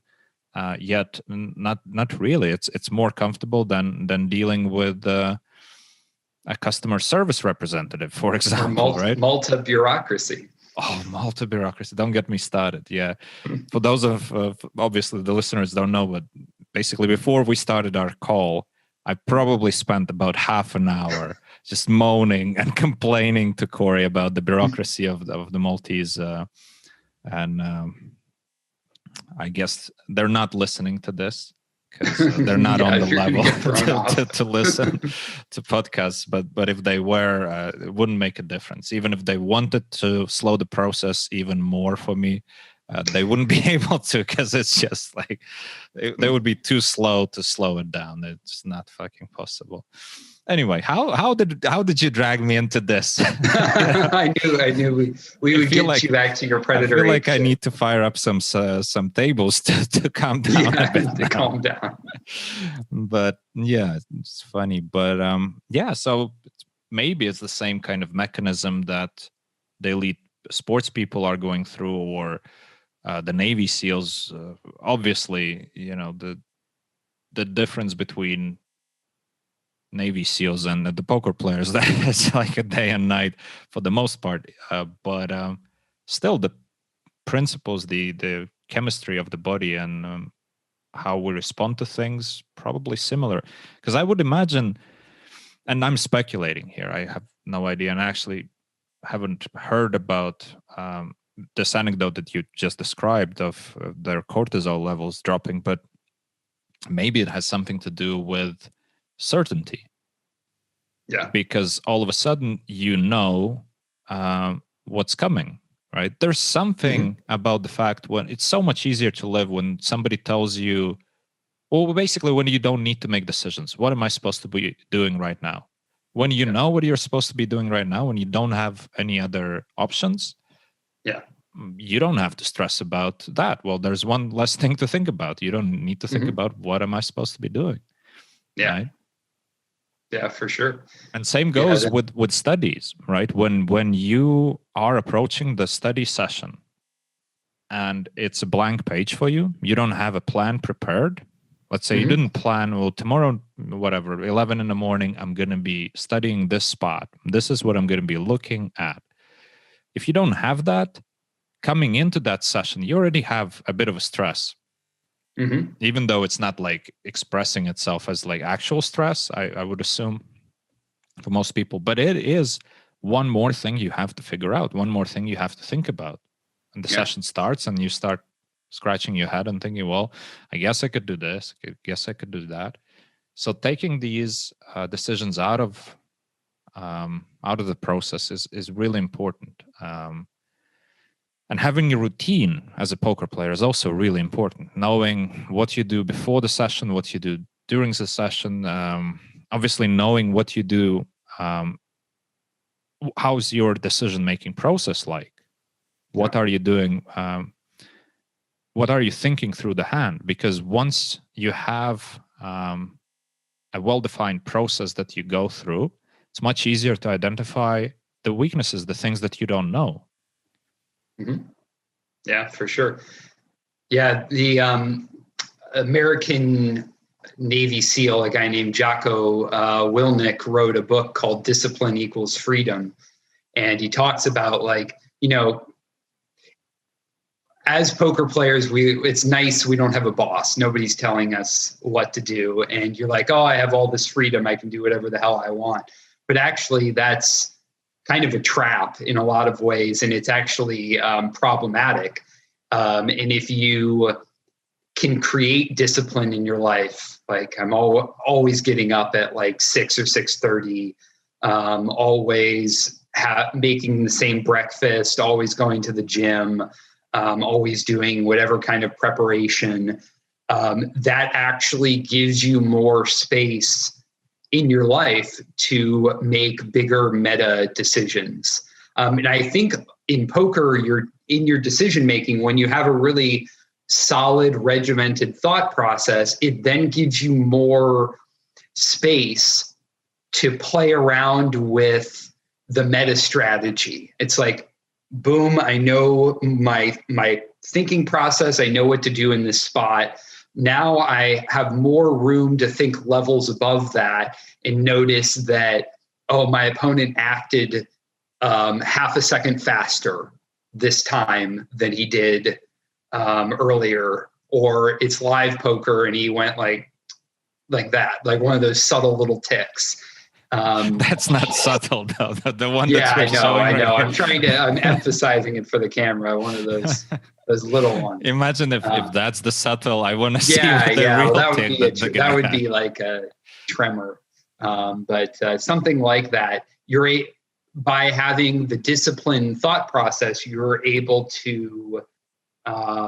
You have more room to think about the meta concepts. So yeah, just coming back to what you just said about the routine, and for example, in your case, waking up 6:30 every morning and going through the same kind of routine. I remember one conversation I had with a close friend of mine who is really, really successful and very productive person. And I once found out that he is having exactly the same breakfast for something like 15 years or 20 years of his life, exactly the same thing. And to which my reaction was like, well, you're a complete crazy town person. This is not normal. This is like borderline psycho stuff, right? And he was just looked at me as if I'm the weirdo, and he's like, yeah, but that's one decision I don't have to make. I don't need to make a decision in the shop of what am I buying for breakfast, because well, I sorted it out 15 years ago, right? Yeah. And same goes for having the breakfast. So, and I've heard from a lot of people the anecdotal experience of, especially the people who follow the minimalist movement, sort of, when basically they own, let's say, 12 t-shirts and they're all the same color. Well, that's one decision you don't have to make. Which t-shirt, what am I wearing today? Well, you know what you're wearing today. You only have basically one item, right? Yeah. And I live in out of Airbnbs, just like traveling to different places. I literally have a book bag and one small roller bag. That is everything that I own. Yeah. So you know exactly what I'm referring to. And it seems like these things are so small that no way they have a real impact, but they really do, because that frees you up to do something more meaningful and frees you up from having to make these multiple micro decisions, which fatigue us in the end of the day, right? If everything, like, imagine if your day started with, oh man, should I brush my teeth? Should I brush my teeth now, or should I drink my water first, then I brush? Like, what's going on here? Like, imagine if your day starts like that, and then you have thousands more decisions of that sort to make throughout the day. Which shoe do I put in first? Do I tie the shoelaces first, or do I put 2 shoes on, then tie the shoelaces? Like, the mundane things like this, which we are doing whatever the habit is. Yeah. We form the habit at some point and we just follow the habit, and makes our life much easier. Anyway, I wanted to ask you about studying the hand histories, right? Because at some point you've mentioned that that's something you do in the first half of the day, when you're fresh, when you're fully there. I feel like there are a lot of misconceptions and a lot of malpractices when it comes to analyzing and studying your hand histories, right? Because a lot of people just waste time. Like, they look through them, and if they would really have to describe, okay, what did you learn exactly from this? Specifically, what did you learn that's applicable to more than just this unique situation, which you will never see again, or maybe not for a very long time? Do you have any advice, any guidance for people to improve the way they work with the hand histories? So probably the first thing is that I'm trying, when I was playing in the anonymous games, I want to try to get my opponent's statistics and mine. So I'm aggregating that data just so I have an overview of what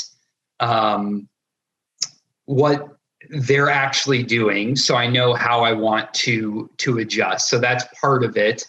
I'm also never just clicking through a batch of hand histories. I think it's completely worthless. Like you were saying, where oh, now we're looking at 3-bet pots. Oh, now we're looking at single raise pots. It's like, I don't know. There's no connective tissue there.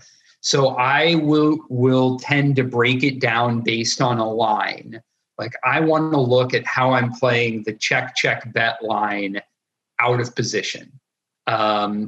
And I want to look to make sure that I'm value betting thinly enough. I want to look at what my opponent's stats look like there, what my stats look like there. I really focused on each individual line so I can look for those patterns over and over again. I don't get anything out of it otherwise. And then I would take the charts that I've made and see how is my play lining up with the optimal play when I want to play balanced, and visualizing how would my strategy change given the assumptions that I know about my opponent. So I'll take some of the metadata that I got from playing Party and made an alias of how often are they defending against quarter pot probes in the check bet line. Well, it turned out the whole population was massively under defending. So then I'm I have a hard time visualizing how my quarter pot block sizing in this line should look against this population data. So then I would start locking solver sims and see okay, optimal is doing this because this is what the optimal strategy looks like. This is the deviation based on the population data. And why is it deviating like this? Well, it's because we're getting so many overfolds that we're essentially just we're auto profiting with bluffs. And then we actually can't value bet as thinly because our value bets are getting too many folds. And so knowing what the optimal looked like, knowing what they were doing, then knowing the correct adjustment in a specific line. Now I'm going to have that awareness every time that a check bet line comes up in this session. I'm going to be ooh, I know that thing. And then I'll key into it and I'll start looking for, hints that my opponent is overfolding. Maybe they're hints that they're defending properly. And I'll really key in on the showdowns in game. I'll see them tank call with a hand that I know is like, you call that 100%. And then I'm like, okay, that probably hints that this is the guy that's in the overfolding region. It's hard to do that for every line and like be consciously aware of it. But when you study something specifically and you focus on it for maybe a week or 3 or 4 days, then you start to have that mental heuristic, like, okay, he's tanking with top pair here. That's not a tank, that's a snap call. So like I'm already starting to derive principles even without seeing the data of like, okay, this guy, I'm going to be able to shift from the optimal strategy to the other exploitative strategy that I've already studied. So that would be, and then I would check to look at hand histories to make sure that I was doing that maybe the next day. That's a fantastic advice, and definitely a good way to look at it, especially batching the hands by line, because definitely the approach of, well, let's review the latest session, because like what's the point of, like, as if there's an expiration date on your hand histories, right? That's a hand you played, so it's reflective of how you thought in that moment. If you went as far as marking it for review, it means that there's some uncertainty there. You're not sure that you made the correct decisions. So next time you're going to be there, you're still going to be facing the same problem. You might as well badge them and look at all of the hands in the same line, because like you described, taking the next step and actually going from just analyzing the hand and analyzing the sims that you already have, but then running the sims on top of that with new node locks and new assumptions, that's really important. But if that's your approach for just a scatter of hands, with whatever the latest session, you're not going to run all those sims so eventually you're just going to review 2 hands and that's it. And that's not really the point of it. So definitely great advice there. Yeah. And I think it's I decide to work on a line for a few days or a week, and then I'm thinking about that in game. I'm looking for exploits. I'm looking for other ways to adjust it. That's something that you don't get when you just do the broad strokes, study everything approach, because now your whole life isn't that spot, and you're just like really softly focused on all of these different random spots, and you're not getting super deep in that one scenario. And if I were to go and like study chess, I would do the same thing, especially for like end games. You would take like specifically a rook, like some rook and pawn end game, and just go really deep. And then every game you have that, some kind of situations like that, thinking deeply about how to, I mean, in chess, you wouldn't say exploit your opponent, but that's kind of like what you'd be thinking about, or like, how do you really play this in the most efficient way? And so like, I find that much like in chess, actually, it would be nice to be able to batch your games. And maybe you can do this with the databases by like, all games that went to rook and pawn endgame, or all games that you can do it by opening, but it would be nicer to do it by other stages of the game as well. Yeah, indeed. There were some middle game principles as well of we have a close position, with 2 knights, we have a close position with bishops. Like, how do free it up? Key squares. That would be indeed really, really interesting. Right. I want to underscore something that you said about your approach here. Specifically, the idea of when you're working on something, you're working on a specific spot. So your mind is really focused on it. And it's so powerful, really, because as you said, in game, you pay more attention and you're more aware of the decisions you're making in that line. So it's much easier for you to identify your weaknesses. And that's another thing. Like when you don't have a focus on anything. When every time, like within your week, you're like, today, I don't know what I'm going to work on. Let's just kind of, well, I guess single ray spots is what I'm going to work on, right? This lack of focus on a specific thing doesn't allow you to go as deep as you could if you otherwise would just focus. And once again, it's like what we were talking about before. As a poker player, you don't have any set routines forced on you. So everything that you decide to do is, well, that's your decision.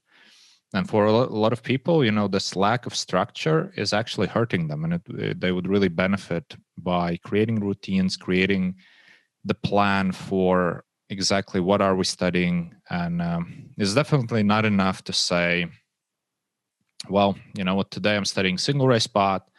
Tomorrow I'm studying turns in a 3-bet pot. Then I'm studying rivers on a whatever limp pot, right? It's just too scattered, and it's not enough. You're not building on the knowledge that you learned yesterday, so to say.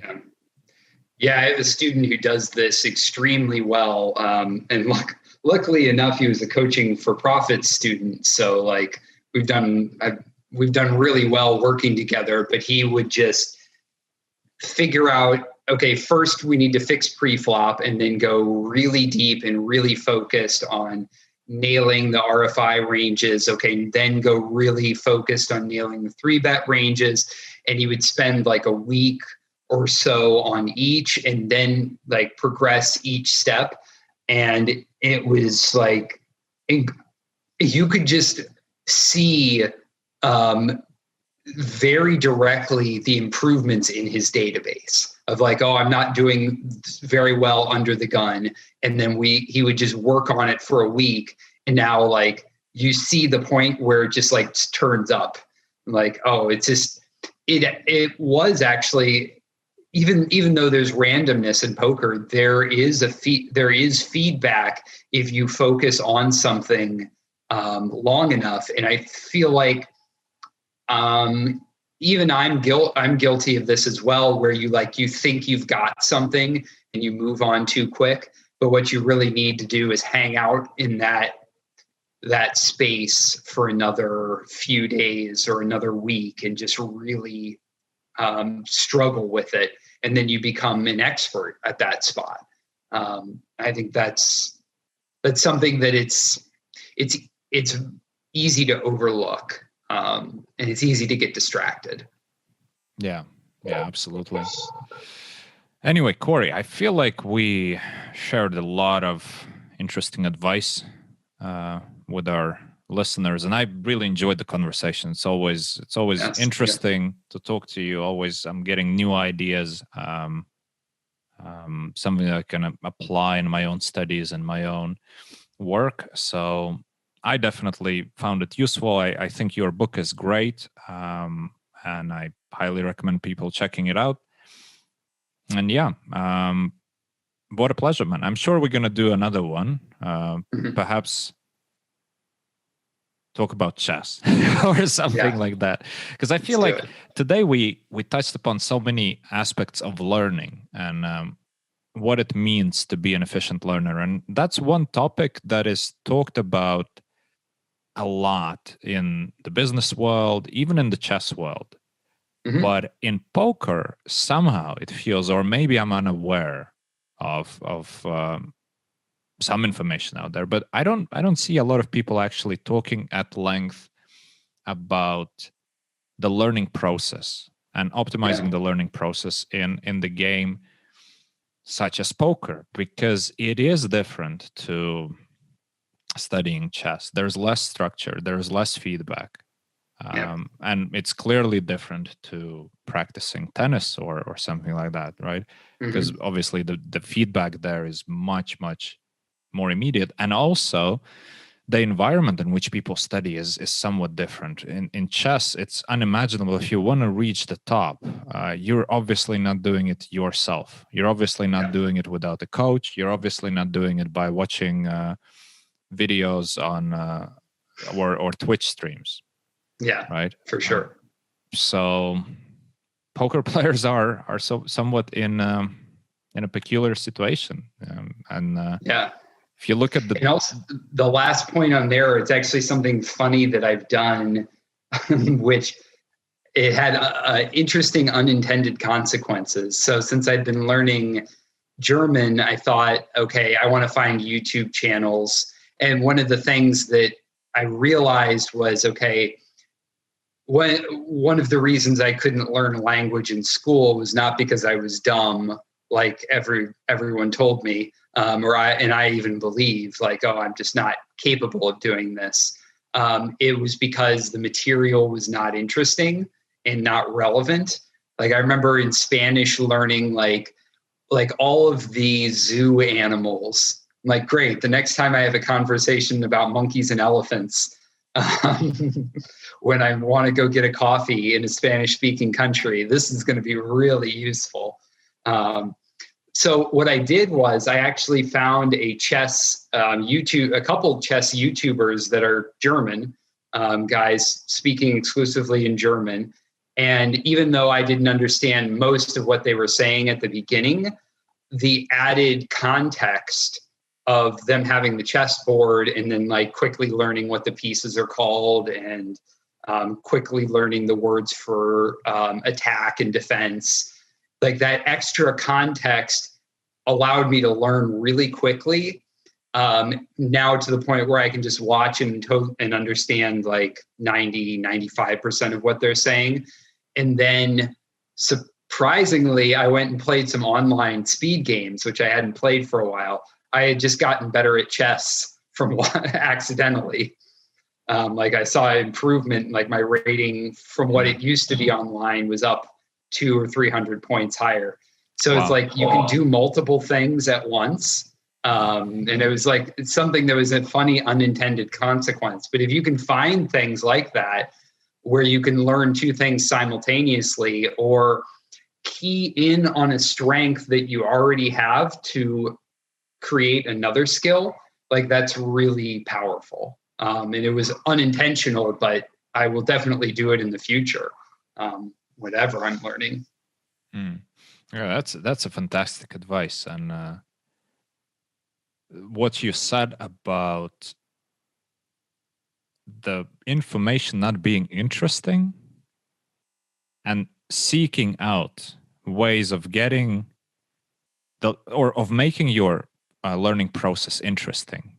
Mm-hmm. Even when we don't talk about languages, even when we talk about poker, I know from my own experience, when I'm studying in a way that feels so tedious to me, and even if I see the benefits down the line, as in your example, if I would be in a zoo, would be useful to know the names, or if I talk to like a 3-year-old, it would be useful to relate to all the things that he knows, which is pretty much just the animals and nothing else. Yeah. Right. But in poker terms, the same thing. Sometimes you do work that is useful, but it's just such a grind that it's hard to motivate yourself and push you to keep doing it. But that's definitely not the only way to learn. Everybody just needs to find a way that they're more comfortable with, more interested in. And eventually what happens, at least in my case, oftentimes what happened, if I put that tedious work, the type of work that I don't really enjoy, if I put it aside and find a different angle to approach the same topic in a more interesting, more engaging way for me, it's much easier to get back to that tedious way later on, because you already have a basis. So you're at the higher level of understanding what you're looking at. And then you're starting seeing sort of the next level patterns and the next level ideas. And it becomes much, much more enjoyable and much more efficient. So what I'm saying here is basically pushing through with gritted teeth is not always the optimal strategy. You just probably need to find a better way, a better approach. Yeah. And that comes back to the other approach that we were saying, which is like pay somebody else to do the tedious things. Right. If it's an option, find some way to pay somebody who that money's meaningful to them. Well, you're exchanging it. You can go do something. You can go learn something that's more fun and will probably stick in your brain better. And then they'll give you the tedious, like do the tedious analysis, and then you'll just reap the benefits from that. That's kind of been my approach now. But yeah, I think both things are really effective. Yeah, absolutely. Great advice. Anyway, Cory, let's wrap it up here. I feel like we could keep going for hours and eventually start playing the speed chess just for the sake of it, which we might anyway after we finish the conversation. But sounds good. It was a lot of fun, man, and we'll definitely have the links to your work in the description. People will be able to find it, and whoever is interested in looking into it, just check the description. It's all going to be there. And yeah, Cory, thanks, man. Yeah, thanks for having me on. It's great fun. This video brought to you by Predator Apeshit. Predator Apeshit, yes. That's... we don't know what we're selling, but that's definitely the company's name. Yeah, Predator Apeshit. Thank you for listening. I hope you enjoyed this episode. Check out the description, and of course, I'd highly appreciate if you subscribe, click like, spread the word about the podcast. Also, if you'd like to receive a regular newsletter with my key takeaways about each episode, go ahead and subscribe to it on runchukspodcast.com. That's RUNCHUKS podcast.com. I write those myself, I take it seriously, and I really enjoy the interaction with the readers, so I hope you'll sign up, and I'll be back for you next time. Thank you.